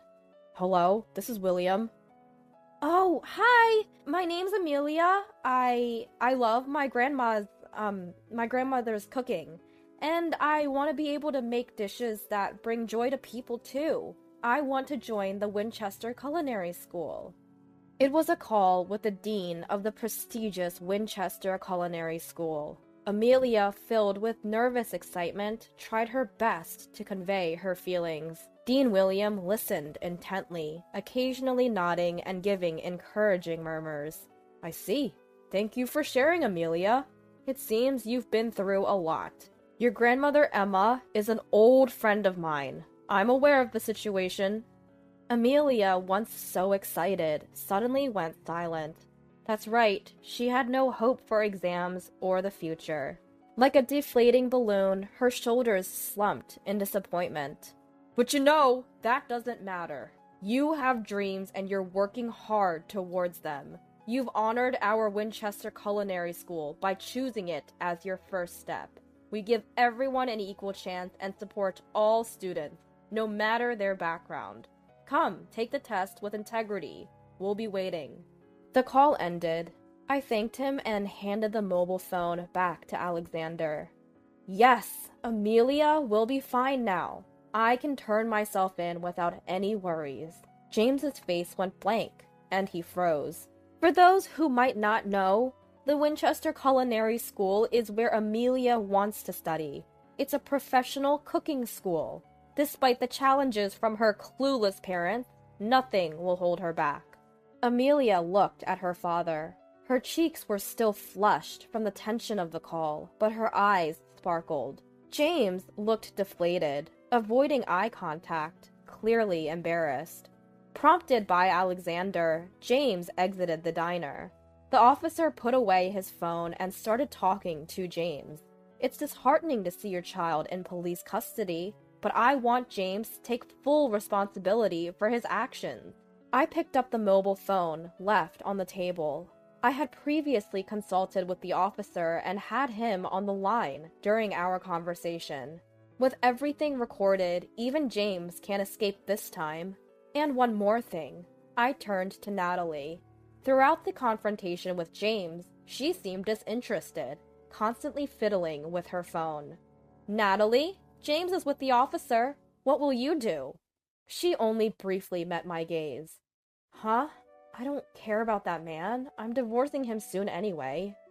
Amelia looked shocked and turned to her mother. Wait, what about Amelia? Your marital issues are yours, but you need to consider Amelia. I've made up my mind about what I want. I'm tired of his wasteful spending. I just want to live on my terms now. Tears quickly filled Amelia's eyes. With a father like James and now her mother, how much more hurt would they inflict on their daughter? I felt more disheartened than angry and sighed deeply. Later, a resigned James confessed all his crimes at the police station and is still being interrogated. He owed $50,000 from the sex industry, took $30,000 from his former business partner Alexander, and borrowed $20,000 from payday lenders. The total amount he siphoned from me was around $20,000. Of course, both Alexander and I intend to claim every penny. As his mother, it's heartbreaking. I hope this serves as a lesson for him to deeply reflect and atone for his sins. Natalie, being James's ex-wife, was also interrogated. During this, it was discovered she had been scammed. This was a romance scam, where you get sweet-talked by someone you meet on social media, and after establishing a romantic relationship, they skillfully swindle large amounts of money.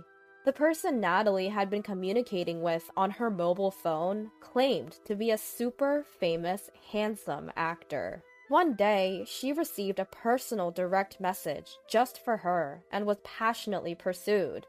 Natalie fell head over heels. She kept sending money, doing whatever he asked. Of course, this was an imposter, pretending to be the actor. This case mirrored numerous others reported to the police. Realizing she'd been deceived, Natalie was utterly devastated. Since she had already divorced James, she had no one to turn to and had lost her means of livelihood. After that, I decided to live with Amelia. I sold my house and land and moved to an apartment near Winchester Culinary School.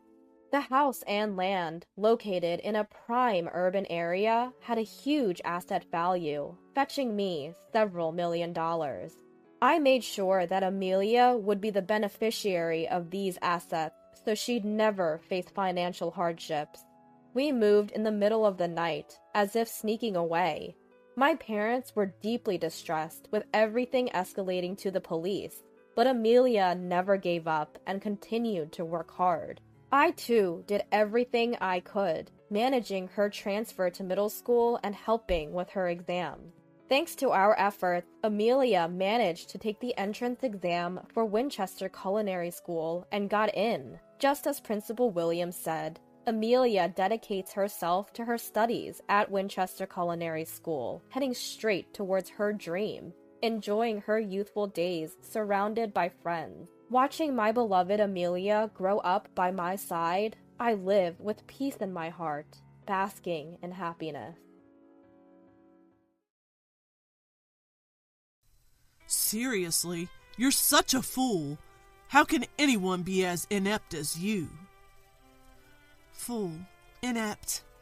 How many times had such cruel words been hurled at me? I had vowed my eternal love to him, truly believing that we could find happiness together. That was the idea, at least, when we got married. But when I came to my senses, the so-called love had vanished somewhere. My husband's domineering attitude escalated day by day, to the point where even the care of my mother-in-law was forced upon me. Physically and emotionally, I was on the brink. If things kept going this way, I would lose my sanity. However, God did not abandon me. The person who reached out to me, teetering on the edge of despair, was none other than my mother-in-law, whom I was taking care of. My name is Mary Wagner, 30 years old. After graduating from university, I worked in a publishing company. I quit my job at the time of marriage, and now I'm a full-time housewife. My friends say they envy me. How lucky you are to be a housewife. Your husband must be earning well, they say. But my married life isn't all that happy. In fact, it might be closer to hell. The cause of this was my husband, Jack. We met through work and got married after 2 years of dating. Jack, 3 years older than me, had a slightly cool side to him, and we weren't exactly the lovey-dovey couple. Still, I loved him for his solid self-identity and mature composure. I thought we could live a peaceful, happy life together. That was my expectation. But the moment we became a married couple, his attitude completely changed. Jack, to put it plainly, was a patriarch. I realized this a few days after our marriage.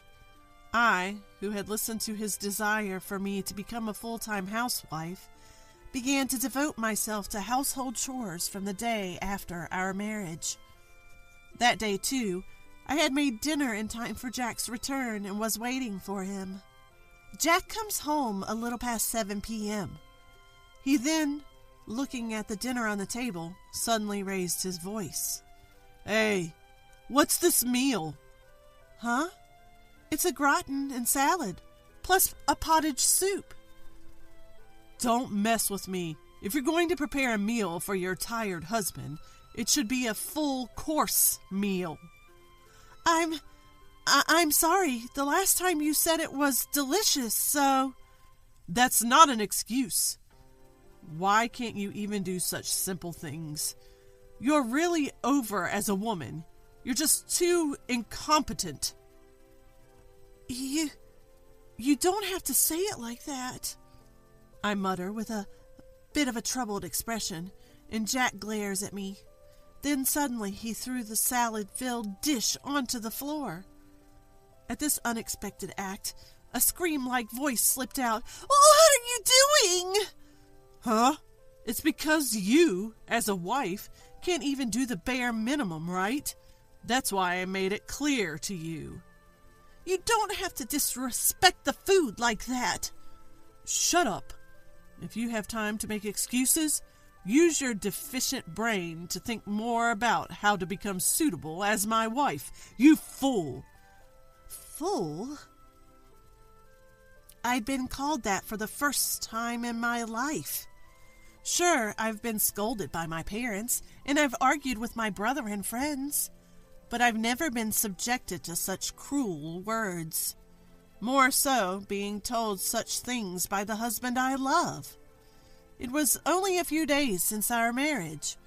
I never imagined that he would throw the food on the floor just because he didn't like the dinner menu. That being said, I'm a housewife, and I'll continue to be dependent on him for our livelihood. I can't go against my husband. As a newlywed, the last thing I wanted to do was upset my husband. Since that day, I've been treading on eggshells around him. I'm extremely cautious not to step on his landmines. Every piece of laundry must be ironed meticulously.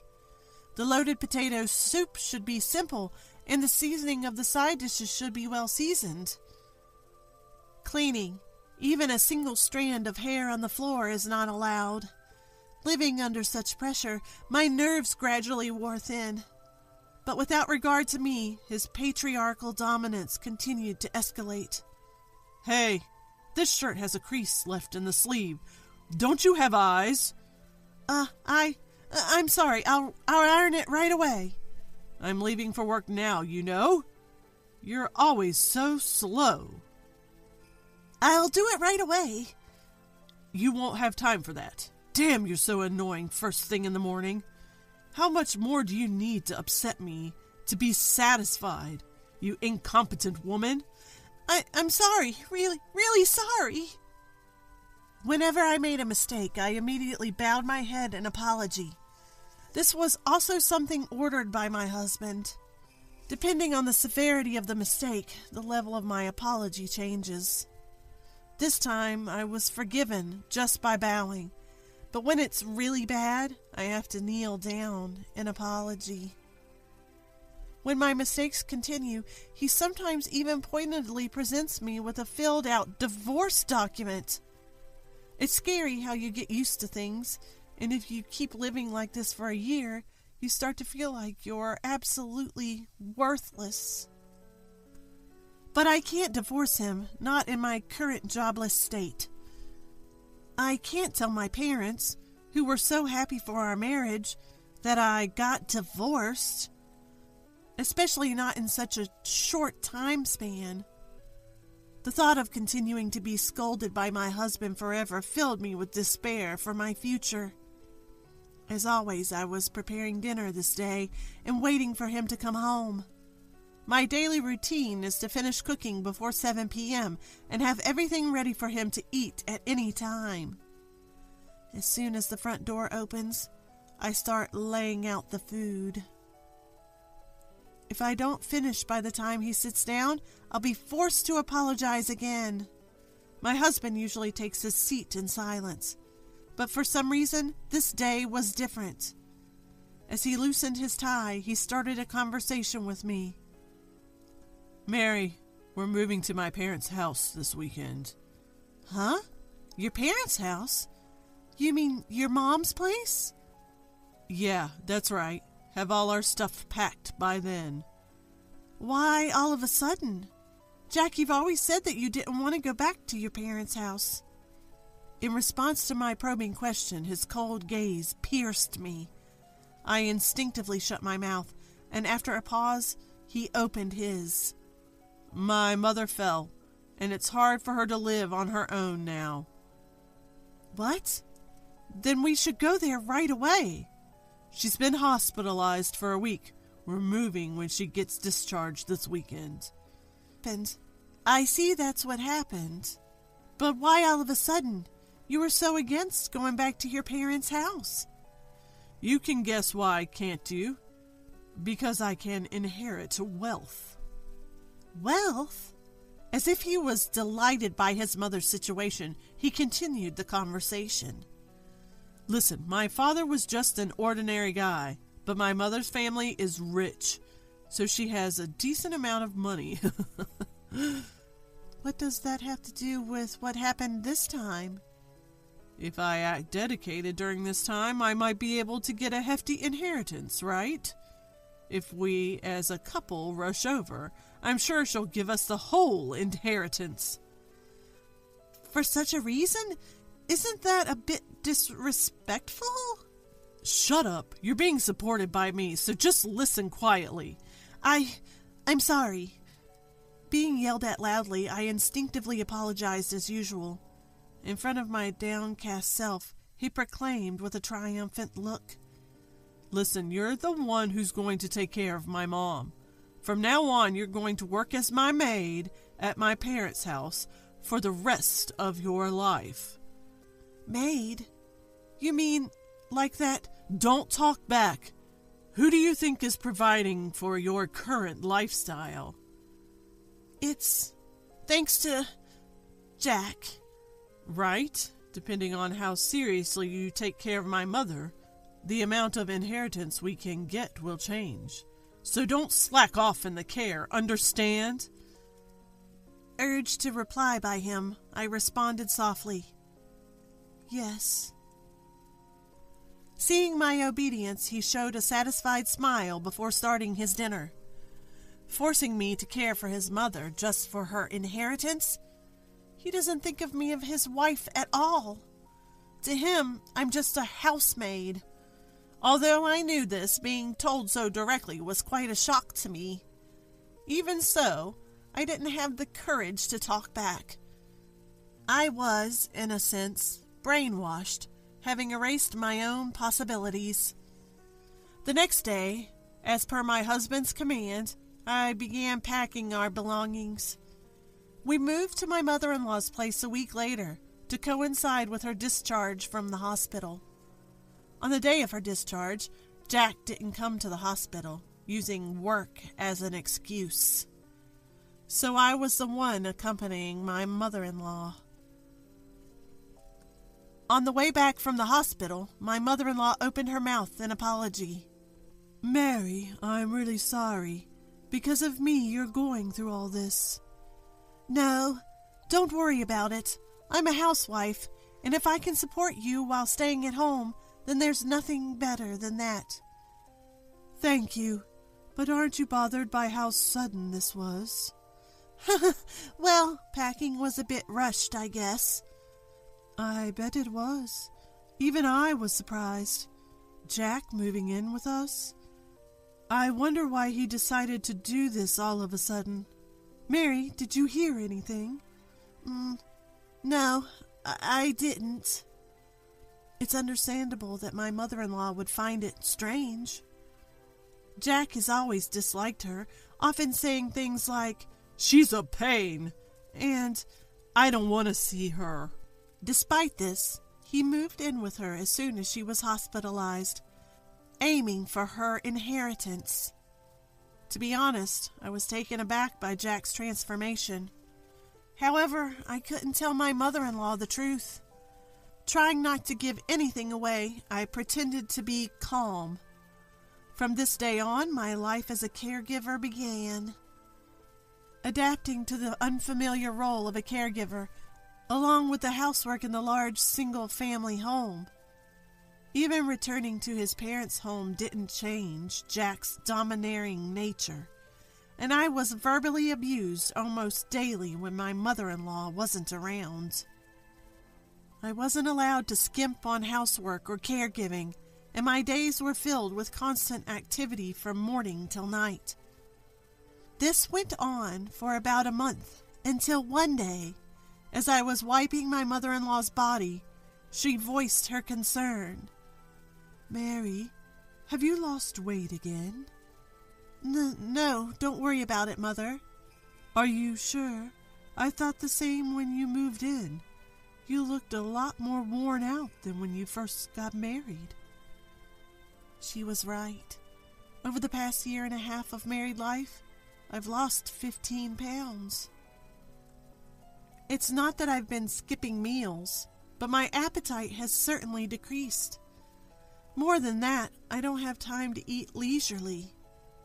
My mother-in-law noticed the changes in me that even Jack hadn't. Just that fact alone made me feel a little less lonely. Not wanting to worry my mother-in-law, I forced a smile. "Don't worry about me, Mother. Just being able to have these nice chats with you every day makes me happy." "Mary, let's stop this gloomy talk. Should I wipe your other hand, Mother?" Yes, please." Then my phone suddenly rang. "Oh, it looks like it's Jack." At my mother-in-law's words, my body tensed. Jack had ordered me to answer his calls immediately. However, as I was holding a wet towel, I couldn't answer right away. But I knew if I didn't respond promptly, Jack would be furious again. Using my elbow, I managed to hit the answer button and switch the call to speaker. "Hello?" I replied. The moment I answered, a loud, angry voice came from the other end of the line. "Hey, don't mess around!" it shouted. "Why didn't you answer immediately?" I'm sorry, I was a bit occupied." "What? A maid should answer at the first ring." "But I was in the middle of something and couldn't." "Didn't I always tell you not to talk back? You're so annoying. Why are you so incompetent?" I'm sorry." "You're taking proper care of the old lady, right? The amount of inheritance depends on how well you do your job. Do you get that?" Being berated in front of my mother-in-law brought a rush of shame. He repeatedly insulted me, calling me incompetent and annoying, and then abruptly hung up the phone. After Jack's call ended, a heavy silence filled the room. It was broken by none other than my mother-in-law. "Mary, that was Jack, right? Does he always talk to you like that?" Yes, but it's my fault. I am incompetent." "What are you saying? You're such a kind and good girl." "Mom." "I can't overlook this, Mary. It's time to get back at him." "Huh?" My mother-in-law then suggested a plan. Following her instructions, I threw all of Jack's belongings into the yard and locked the front door. Together we waited for Jack to come home. A few hours later, we could hear rattling noises from the entrance. It must have been Jack, but of course the locked door wouldn't open. Despite the intercom ringing, I ignored it just as my mother-in-law had instructed. Finally, my phone started ringing. It was Jack. I switched the call to speaker and answered. Hello? He started off shouting immediately. Hey, don't mess around. Open the front door right now. I can't do that. What? What are you saying? This is at the order of your mother. What? Unable to comprehend, he repeatedly shouted, Don't mess around, and open it now. To him, my mother-in-law let out a cold voice. The one messing around is you, you fool. Mom? I always knew you were cold, but I never thought you'd treat your wife like this. No, that's not. I knew something was off when you suddenly moved in. To use your wife and rely on inheritance. How can you live such a shameful life? No, that's not true. What's not true? I have no intention of leaving you any inheritance. If you understand, get lost. This is my house. You will never be allowed back in. Flustered by my mother-in-law's words, Jack began pounding on the door. Through the phone, I could hear him begging, Please, do something! I have an ally, my mother-in-law. I won't be brainwashed any longer. With resolution, I said firmly to Jack on the phone, I want a divorce. I can't go on with you anymore. What? What are you saying? Shut up. I'm done being married to a man like you. I don't waste my life anymore. I won't give up on my own life. I've decided to carve out my own happiness. Don't joke around. You can't live without me. There's nothing I can't do. No matter how tough it gets, it's better than being with you. I will overcome anything. I will no longer need you in my life. I refuse to have a trash like you. I abruptly hung up the phone and blocked his contact. His yelling could be heard from outside, but it eventually changed to cries of despair. My mother-in-law reported this to the police. For his nuisance behavior, he was taken away by officers. I used the divorce papers he had given me before to formally divorce him. On top of that, I sued him for compensation through a lawyer for mental and physical distress. With the witness of my mother-in-law, the proceedings went smoothly. After paying the lump sum compensation to me, Jack's savings were exhausted. In addition, he lost his position at his company after they found out about his police records, and he was reduced to an ordinary employee. Naturally, my mother-in-law refused to pass down her inheritance to Jack. After a discussion with the lawyer, in accordance with my mother-in-law's wish to leave everything to me, it was decided that she would transfer me about $1 million per year. I continue to care for my mother-in-law at her house. It's about the only thing I can do for her now. Mary, I'm so sorry for always troubling you. Even after divorcing Jack, you're still taking care of me. Why are you saying that, Mom? I should be the one thanking you. Really, I'm so fortunate to have a daughter like you. Same here. Let's keep supporting each other, okay? My life with my mother-in-law is filled with more smiles than I could have imagined. I'll do my best to do what I can for her until the end of her life. My name is Mary, and I'm getting close to my late 50s this year. I have 2 children. My elder son has become a working adult and is planning to get married to his girlfriend soon. My eldest daughter is currently a college student, and though she seems to be working hard every day, She appears to be thoroughly enjoying her university life. With my children growing up, I've almost finished my duties as a mother, and being a former nurse, I'm considering returning to the caregiving profession. One day, I got the shocking news that my father-in-law, Bob, had suffered a stroke. I received a call from my husband, John, and rushed to the hospital where Bob was admitted. Bob has always been a very earnest man, gentle, and has been very kind to me, his daughter-in-law. However, I have been worried because he hasn't been in good spirits since his wife, Alice, passed away 3 years ago. I occasionally visited his house to check on him and noticed a clear lack of energy, so we had been frequently inviting him out with the kids.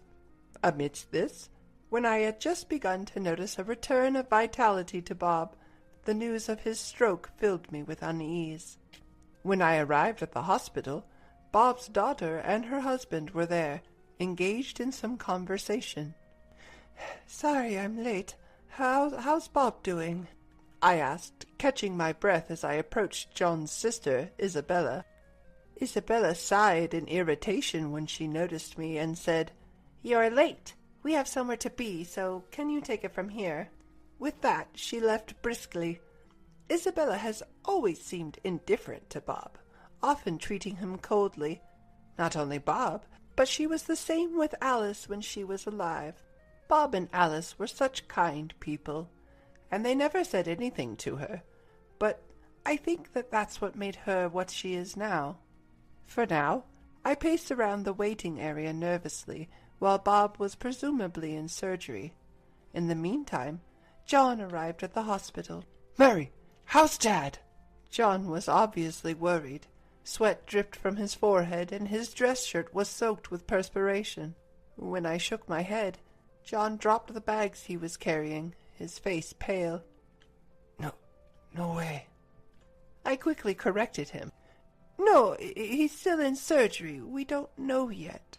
John seemed to relax a bit, picking up his fallen bags and sinking into a chair.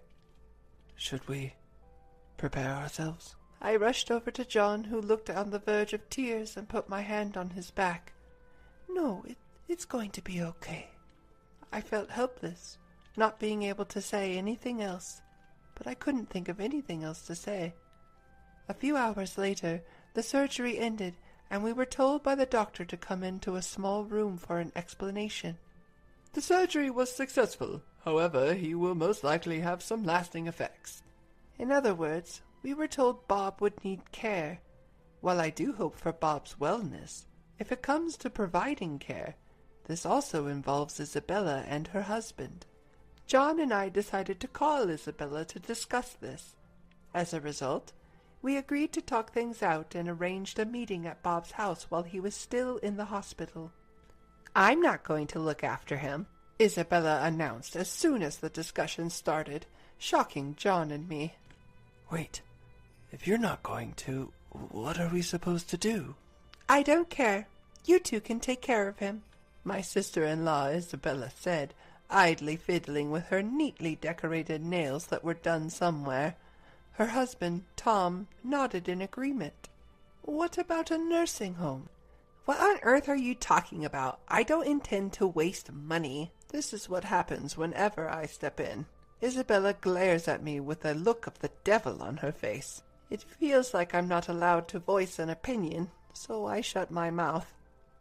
"If he can't go to a facility, and you girls won't look after him, then what are we going to do?" "That's why you guys should take care of him. I don't need some decrepit poverty god in my house." Isabella giggles as she speaks. Even I, normally patient, lost my cool at that. "That's too much, even for you. He's your father." "I don't care. Why is it that just because he's my father, I have to be the one to look after him? Besides, he's John's father, too. I've been saying you guys should look after him." There's nothing I can say to that. If we could take care of him at home, I would love to. But our house isn't fully accessible. There are many steps and level differences. If we were to take in my father-in-law, we'd have to remodel our house, and we don't have enough funds for that. Mary, don't you have a care worker certification? Taking care of Dad should be easy, right? I was at a loss for words at Isabella's smug face. John, too, seemed to feel the same, and we decided to take the issue home for the time being, leaving our in-laws' house behind. What should we do? Mary, you were thinking about going back to your care work. That's okay. I wasn't absolutely set on going back, so don't worry about it, I gently said to a troubled John. The issue is the money. I don't mind taking in your father, but if we do, we'll need to make this house accessible so he won't fall, and medical equipment isn't cheap. You're right. I wonder if it'll cost about $100,000. That's just a rough estimate, but if we think about adjusting the entire first floor for him to live on, that's about how much it'd cost. Our eldest daughter is still in college, so we don't have that much money. We still have a mortgage on the house, and the thought of adding a loan for renovations is daunting. I feel terrible about this, but should we ask him to go to a facility? The question is, can we even get him in one? The waiting lists are long, and the costs aren't negligible. I'm sure Isabella and her family won't help. There seems to be no solution in sight. We decided to at least hear out my father-in-law's opinion, and I alone went to the hospital where he was hospitalized. Upon entering his room, I found my father-in-law had recovered considerably and greeted me with a smile. Sorry for all the trouble. Every time I visited, my father-in-law would say something like this. Why would you say that? Now, I've brought you one of your favorite books today. According to the doctor, my father-in-law suffered a stroke on one side of his body and could no longer move the right half of his body on his own. Because of this, when reading a book, he would place it on the table and use something heavy to keep the pages from turning on their own. Ah, thank you. My father-in-law took the book I had brought and placed it by his pillow. Dad, I came today because I wanted to talk about something. It's about what's to come. At this, my father-in-law smiled warmly. Oh, I know. I'll be okay, even in a nursing home. I have saved up for it, so you don't have to worry. Despite his words, I could see a hint of loneliness in his expression. Well, Dad, if you're okay with it, why not come to our house? I've worked in elderly care before, and I'm a stay-at-home mom, so I have time. And John's there, too. That's right. Let's live together. I blurted out the words, seeing his lonely expression. My father-in-law looked at me in surprise. That's a kind offer. He must have felt it somewhere within him, that he couldn't go back to his own house anymore. His own house, where his daughter Isabella and her husband are living. And I can see them treating him as an inconvenience if he were to return, ultimately leading him to a nursing home.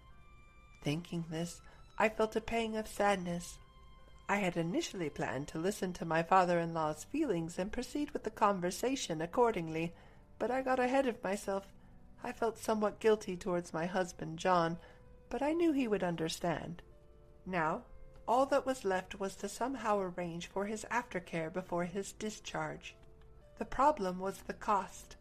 I decided to consult Isabella once. With these thoughts, I headed home.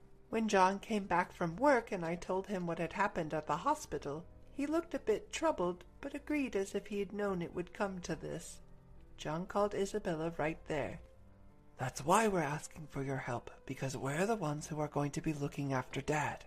It seemed like John and Isabella were arguing over the phone, and John's tone was getting a little harsh.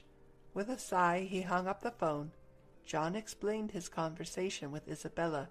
It seemed she was refusing to give any money, and there was nothing we could do about it.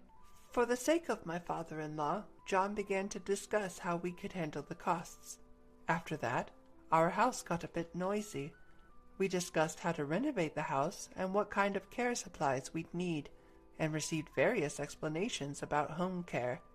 When I told my father-in-law that he would be living with us after he was discharged, he looked apologetic, but also pleased. Mary, could you get the checkbook that's over there? My recovered father-in-law pointed at a cloth bag on the shelf during one of our visits. Wondering what he'd use a checkbook for, I did as he asked and took it out. Watching my father-in-law, I saw him open the bank book and show it to me. I have some money here. Can you and John use it? The checkbook he showed me had an amount written in it that I had never seen before. When I froze seeing this, my father-in-law laughed and said, "You and John will be taking care of me from now on, right? I heard about you getting a new car and making the house accessible. Would $10 million be enough for that?" $10 million?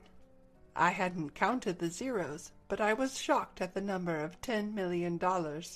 I had no idea why my father-in-law had saved so much money, but apparently after my mother-in-law passed away, he didn't feel like doing anything and decided to venture into the investments he had been studying for a while. It seems to have worked out better than expected, and his savings began to accumulate quickly. He was not a big spender, so he only kept on saving. However, even if he wanted to remodel the house or buy a new car, it shouldn't cost that much. I handed his bank book back to him and said, I can't accept this much. Please use this for yourself." He, in turn, offered the bank book back to me, saying, "I can't use all this money. I would rather give it back to you and your family, who are willing to take care of me." Stuck with the predicament of the returned bank book again, I refused. "Still, I can't accept so much." My father-in-law, after contemplating for a while with a troubled look, proposed, "What about $1 million?"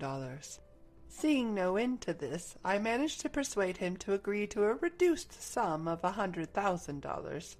He still seemed dissatisfied, but for the moment that was good. As such an exchange was going on, "I'm here!" Isabella appeared out of nowhere.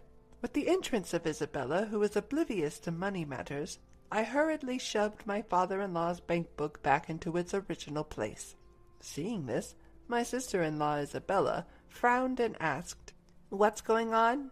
with a hint of worry in her voice. I was relieved that she hadn't heard our previous conversation. Isabella had come to bring some clothes for our father. After chatting for a bit, we both left the hospital room, but on our way home, Isabella suddenly said that she had something to discuss and suggested we stop by a coffee shop. Her talks have never been about anything good in the past, so I assumed this wouldn't be any different. I reluctantly agreed, but it turned out to be a mistake. "I will take care of Dad." "What?" At the sudden proposal, I was taken aback. Despite her words, we're already in the middle of preparations to accommodate my father-in-law, even starting renovations on the house. I couldn't help but wonder why she would suddenly propose such a thing. "So, you don't have to visit the hospital from tomorrow?" "No, visiting has nothing to do with it. There's no rule stating that only the caretaker should visit, so why would she say such a thing?" Although I had doubts about Isabella's statement, I suggested we discuss it at another time and left the cafe. When I told my husband John about this at home, he pondered over it and suddenly seemed to connect the dots. She must have overheard about the savings. Although I had a hunch about it, it seems that was the case. John said, "Otherwise, there's no way she would accept the caretaking, especially considering she was so opposed to it until recently." I had vaguely suspected that she had found out about the money and was trying to curry favor to inherit all of it. She might even come up with some excuse to start spending it. "But what should we do?" I asked. "I have an idea.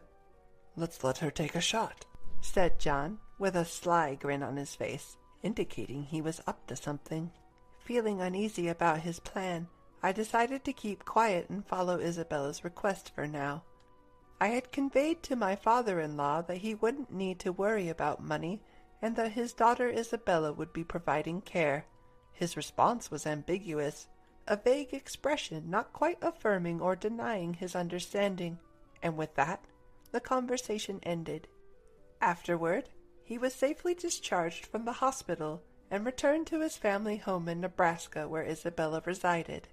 When my father-in-law was discharged, I had the chance to inspect the family home. The state of the house was unclear. There was no renovation, and it was questionable whether there were enough caregiving supplies. I doubted if real caregiving could happen in such conditions. However, this was Isabella's choice. I felt it was not my place to comment, so I decided to keep quiet. 2 months later, I got a call from Isabella. "Mary, I can't do this anymore. Please come over right now." She sounded frantic over the phone, so I responded and hurried over to the house in Nebraska. When I arrived, the house was messy and there was a disgusting odor in the air. As I was wondering what happened, Isabella appeared, looking more disheveled than ever. She had dark circles under her eyes, and her walk was unsteady. "Are you okay?" I rushed over to Isabella, clearly in a bad state. Isabella grabbed my hand and said, "Take Dad away." At first, I didn't understand what she meant, but after calming her down and getting her to explain, it seemed she had underestimated the challenges of caregiving. The duties extended from assistance with walking and meals to dealing with incontinence, which also meant dealing with diapers. It was overwhelming for her, not being able to handle anything around the house or even look at herself. I told her I couldn't make any decisions right then and promised to contact her as soon as possible. I took this matter home with me. "It lasted 2 months. That's impressive." My husband John muttered as he glanced at the calendar. Apparently he had seen this coming. He proposed we go and pick up my father-in-law on his next day off, and I agreed.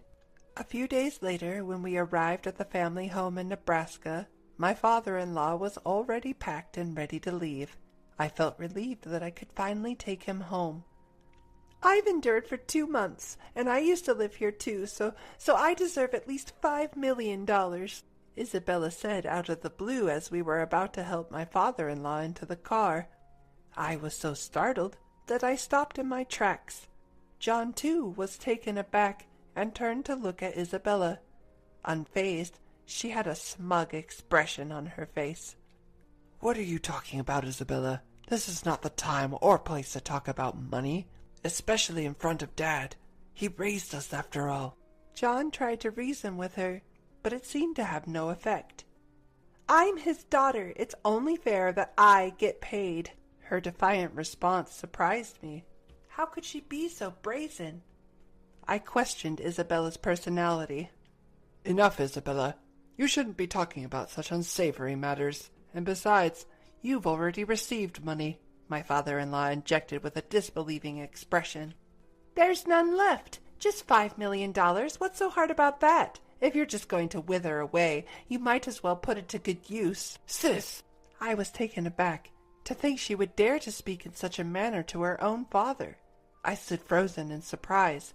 Even my usually composed husband, John, seemed to be seething at Isabella's words, his face turning beet red as he glared at her. "John, it's okay. She's speaking the truth." In an attempt to soothe his riled-up son, Bob, my father-in-law, gently reassured him and then turned to Isabella with a stern expression. "Isabella, you are no longer my child. Leave this house." His words were icy, to the point. Upon hearing this, Isabella froze in shock. "What? What are you talking about? I'm your only daughter." "I only have a son, and this kind and caring woman here is my daughter-in-law. I don't know you anymore. Take your foolish husband and leave." Having only heard the soft-spoken side of my father-in-law, Bob, I was astonished at the harsh tone now. Looking at Bob, his eyes were hardened, not permitting any defiance. It seemed as though that the message was being conveyed. Even Isabella was silenced by his dominance. "Well then, shall we go?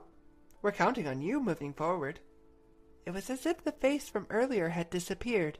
Bob was back to his usual self, and he smiled at me. John and I had no choice but to follow his words. We drove back home, leaving a stunned Isabella standing in place. Apparently, Bob later arranged through his lawyer for a last will and testament, stating that the inheritance would go only to John, and ensuring that no portion of it would end up with Isabella. Though the house became vacant with Isabella's departure, John and I wanted to live there, and Bob was happy to oblige. Isabella and her husband moved out and into an apartment, and it seemed that they had been using a significant amount of Bob's money even when he was in good health. Their spendthrift habits led them into debt, and now they're struggling to pay it back. Every day I can't help but think that this is the inevitable outcome for someone like Isabella, who can't respect or repay her parent even if he's her biological father. While caring for Bob is indeed tough, as a person who has been in the caregiving profession, it doesn't feel like a burden to me, and we're able to maintain a good relationship. From childhood, I was raised and cherished by my grandparents. In a minor accident, my beloved grandmother passed away. During that time, out of the blue, I received a message from my long unheard from sister-in-law. The message read, "I need you to take care of your grandmother who passed away 3 months ago." There is so much I wanted to say, but my cherished grandmother is not there anymore. I witnessed it with my own eyes. This call would serve as a catalyst for everything to come to light. I am Linda Thompson, a 45-year-old single woman. The last time I had a significant male presence in my life was back in college. After parting with him, I dove headfirst into the working world post-graduation, laboring in the marketing department of a major cosmetics company, where I worked overtime and weekends as the norm. Before I knew it, I had missed my chance to get married. That's not the reason, but 6 years ago, I changed careers and took a desk job at a nursing home. I used to commute for an hour and a half one way on crowded trains, and if I made it back home on the last train, I considered myself lucky. Now, I work at a place less than a 10-minute bike ride away from home. I get the usual days off as per the calendar, and overtime is almost non-existent. But that's not why I changed jobs either. I've never moved out of my childhood home. I'm confident in my financial standing, and I'm pretty good at household chores, if I do say so myself. So, why haven't I moved out? Because I love my family, especially my dear grandmother. I was born and raised in California. The members of my family are my parents, grandparents, and my brother, who is 5 years my senior. His name is Brian Thompson, now 50 years old. While I just said I love my family, my feelings toward my brother are complex. I used to love him as my brother. He was a gentle and caring older brother, always looking after his little sister. But Brian changed. After graduating from college, he got a job in car sales, moved out on his own early on, and married a woman from his workplace just 2 years later. From then on, we gradually grew apart, and he never shows up at our childhood home. Not during Thanksgiving, not during spring break, not even during the Christmas holidays. I vaguely know that he lives somewhere in the South, but that's about it. I don't even know if he has children. I can't even remember when I last saw Brian's face, or when we last spoke on the phone. It feels like it's been at least 5 years. Ever since I became a manager, I've been super busy. I'm leaving everything home related to you. Those are the last words I remember from Brian. My current impression of him can be summarized as, what an unfeeling man. That's why I made a career change and decided to not move away from my childhood home, to protect the house. My parents are both retired. My grandfather, 93 years old, suffered a stroke a few years ago, and though he recovered, he requires constant care and can't live independently. Currently, my parents are taking care of him. And then, there's my grandmother, Betty Thompson, aged 92. My dearly beloved Grandma Betty. In our house, both of my parents were working, so it was my grandparents who took care of my siblings and me when we were little. Especially Grandma Betty. She taught me everything I needed to survive. These days, she can't get out much, but she's lively enough to walk around the house freely. That's why I decided to change my job and working in a nursing home so that I can take care of her if anything happens. On one particular day, "I'm off to work," I said as I was getting ready to leave the house, when Grandma Betty called from behind me. "Lynn, you forgot something!" "Huh? I didn't forget anything," I replied, but she said, "Here, have some hard candies," and handed me a few black licorice candies. "Oh, right, thanks." That brought a smile to my face. Licorice has always been a favorite of both Grandma Betty's and mine. I put them in my suit pocket and left the house with a smile. Suddenly, tragedy struck. Or maybe it's called a tragedy because it happened suddenly, but that doesn't matter now. Grandma Betty had a severe accident. According to my father, after she had hung her laundry on the balcony upstairs as usual, she missed a step on the stairs and fell. It was something we always feared. We always told her to leave the laundry to Mom and Dad, that the stairs were dangerous and not to go upstairs. But Grandma Betty, like me, was stubborn. She was a believer in doing what she can do by herself. No one is to blame. It was just an unfortunate accident that could have happened at any time. Everything happened quickly after that. Grandma Betty, who had suffered complex fractures to her femur and pelvis, never made it home from the hospital. Just 4 months later, she passed away due to old age. Of course, I was sad, and I did cry. I cried and broke down crying, but I am an adult now, and now I am the breadwinner of this house. I don't have time to wallow in sorrow. Funeral, cremation, interment, I have to take care of everything. Grandma Betty was originally from the Midwest, and now we don't have any close relatives to contact. We decided at a family meeting to have a funeral only with close family members. We have to invite my brother and his wife. I thought they would come without hesitation, but I was wrong. I couldn't reach them by phone or WhatsApp. I also sent an email, but no reply. I sent a text message as a last resort, and the reply came on the day of the cremation. I'm very busy overseas for work. Sorry, but I can't make it. I'll send the money later, it said. I don't care about the money! Upon seeing the message, I found myself speaking out loud unintentionally. Could his job really be so important that he can't even make time to say goodbye to our grandma who adored us so much? It's hard to accept. Into Grandma's casket, her makeup impeccably done, looking like she was just peacefully sleeping, were placed flowers and a photo of Grandpa, along with her favorite black candy. Something changed in my perception of my brother while doing this. From that moment, I started to despise him. Since then, the seasons have changed, and it is now winter. For me, it doesn't matter whether it's spring, summer, autumn, or winter. I don't care if it's always winter or always summer. I've even considered quitting this job, but Grandpa is still alive. My parents will need care at some point too. I still need to earn a lot for that. With those thoughts, I was mechanically getting through my work during the lunch break on a weekday, my heart filled with emptiness. Then, I got a call from an unexpected person. If it hadn't been registered, I wouldn't have answered. My smartphone displayed sister-in-law. She is Heather Thompson, 46 years old. She's my brother's wife. In other words, she's my sister-in-law. The only time we talked was briefly after their wedding. That's all I remember. Why would she be calling now? Maybe I should just ignore it. But the ringing won't stop. Finally, I sighed and decided to pick up the phone. Yes, this is Linda. Sorry to disturb you at work. This is Heather, Brian's wife? It's been a while. Heather started with an apologetic tone. Ah, that's right. Despite being in a higher position and older, she always maintained a humble attitude.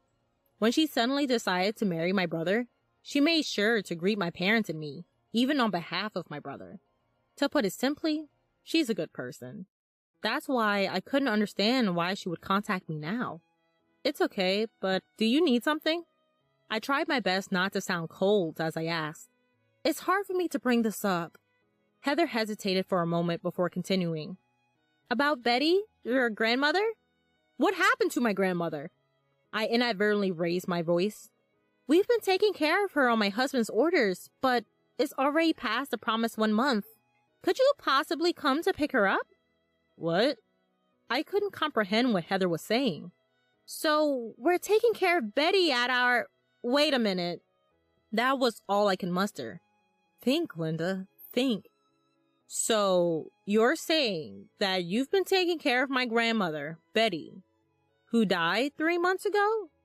This was the question that came out after thinking hard. I knew it sounded nonsensical, but so did Heather. Yes, we've been taking care of Betty at our... Wait, she died? 3 months ago?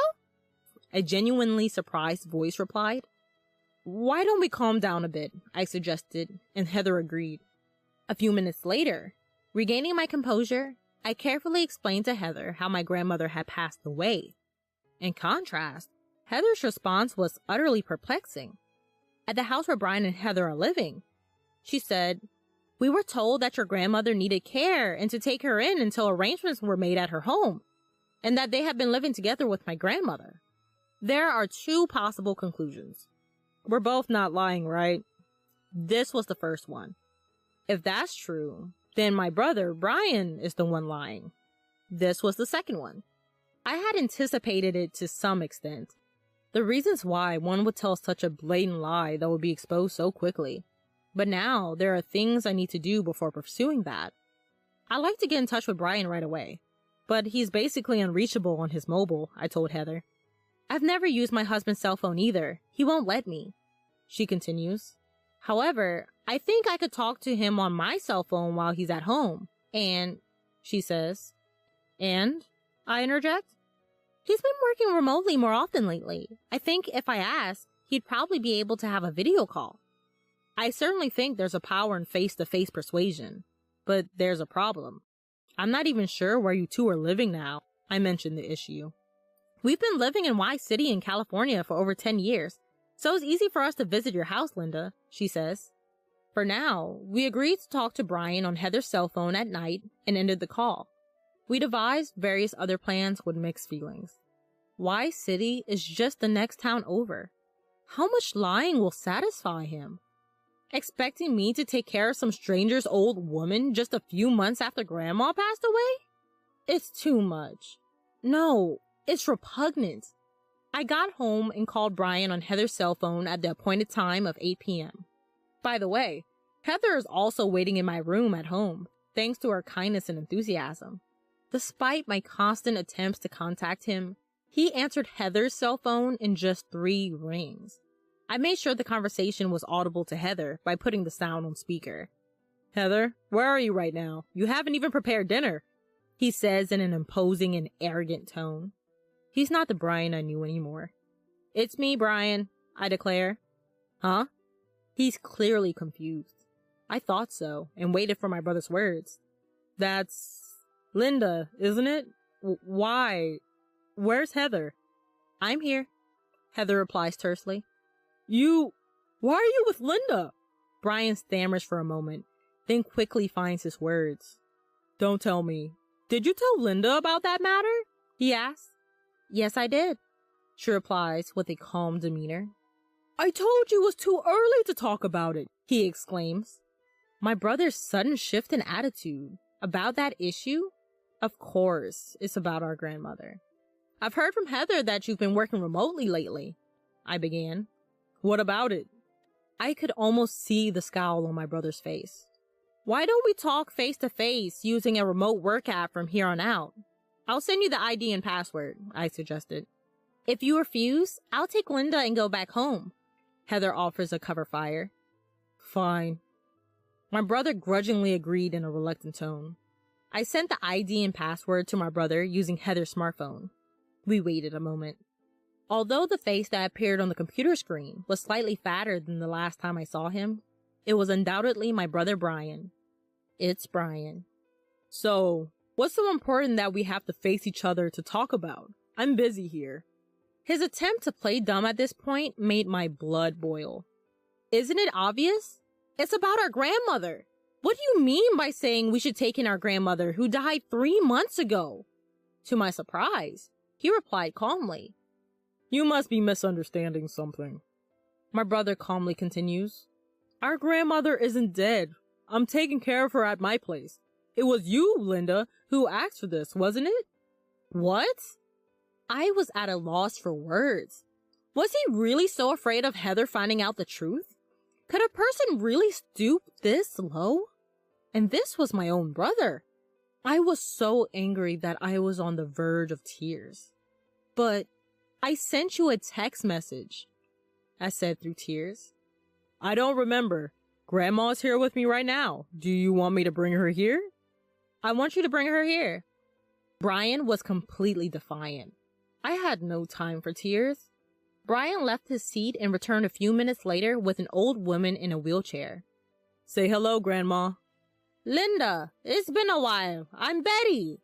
The old woman spoke in a halting voice. I just wanted him to stop this farce. I felt anger boiling up in me again. She's a completely different person. Indeed, the old woman on the computer screen was nothing like my beloved grandmother. For one thing, my grandmother would never call me Linda. As you age, your appearance changes. She's been showing signs of dementia recently, so it can't be helped that her memories of you are vague. Brian seemed determined to deny everything to the bitter end. So, you won't acknowledge the death certificate submitted by the district office? Of course not. Documents can be forged these days. He smirked. I was prepared for this. I had a plan in place. Just wait, I'll show you some evidence too. Evidence? Leaving a perplexed Brian behind, I exit the room. A few minutes later, I return to my room with the evidence. Well, isn't it Brian? Long time no see, you ungrateful one. Grandpa? You were supposed to be bedridden. Faced with the sudden evidence, Brian's eyes grow wide. At one point, I was prepared to die. Even now, I can't go to the bathroom on my own. But my brain's still in good shape. Grandpa continues. I've heard all about it from Linda. Are you saying that the one there next to you is my wife, Betty? Nonsense. Betty was a lot more beautiful. Uh-oh.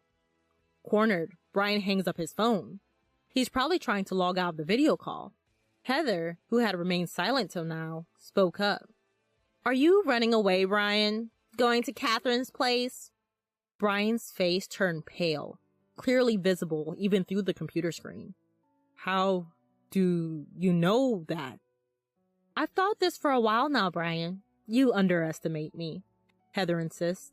Your grandmother has frequently let it slip. Catherine, Catherine. Of course, it's not my name, nor my mother's. Well, that's...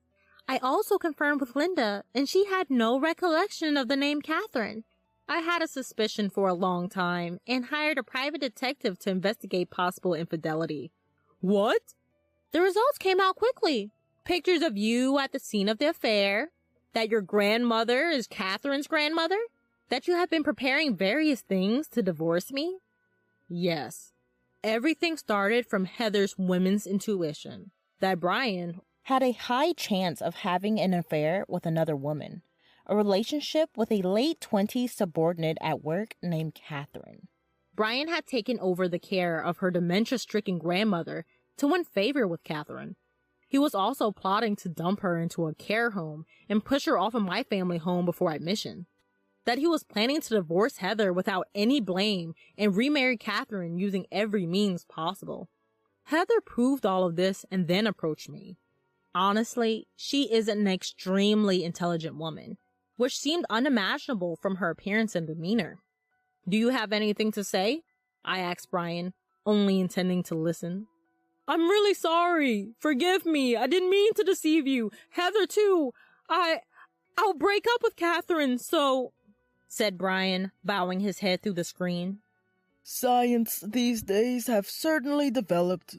We can clearly see your crying face from afar. Grandpa, please help me. Fool! After using Betty and betraying my beloved granddaughter and daughter-in-law, I don't ever want to see your face again. This is the last time. Linda, you too? Well, the most authoritative person here is Grandpa. And by the way, I also never want to see your face again. Heather! I've already completed the divorce mediation process. I'm going back to my parents' house, so let's meet in court next. Well then, goodbye, big brother. With those words, I hit the exit button on the remote conversation on my laptop. The seasons have changed, and it's now the time of the autumn equinox. I was alone, visiting my grandmother's grave. With hands clasped together, I made various reports in my mind. Brian divorced Heather. Naturally, the outcome was overwhelmingly in Heather's favor. Brian ended up having to pay an enormous amount of alimony and even came crying back home at one point. However, thanks to Grandpa, who's still mentally sharp, a virtual disownment took place. Apparently, even his will states Brian is no longer family. He had wished to remarry Catherine, but women in this world are not so sweet to marry a divorced man in his 50s with not only zero savings, but debt. Eventually, he had to quit his longtime job at the automobile company, and now he's reportedly living in a cheap one-bedroom apartment and paying alimony while working odd jobs. In this day and age, it's probably difficult for someone over 50 with no significant qualifications to get re-employed. It's all a case of reaping what you sow. Most of the information about Brian came from Heather. Heather and I hit it off after that, and we meet quite often for tea as friends. But that being said, I finished everything, Grandmother. I'll come again, I said as I stood up from the gravestone. Then, a slightly strong breeze blew, and at the same time, I heard a voice. A voice I loved so much. Linda, thank you. Please take care of your grandpa for a little while. Grandmother? I muttered. Then I suddenly noticed that I was gripping something in my right hand. There was a piece of black candy in my palm. That was strange. I didn't bring any black candy as an offering today. I'm not particularly a believer in gods or ghosts. Could it be Grandmother? No, that couldn't be. There's always black candy at the altar, so I must have picked one up unconsciously and put it in my pocket, then forgot about it. But if I think that my grandmother is still watching over me somewhere, I feel like I can keep doing my best in life. Thank you, Grandmother, I murmured, looking up at the sky, and left the graveyard.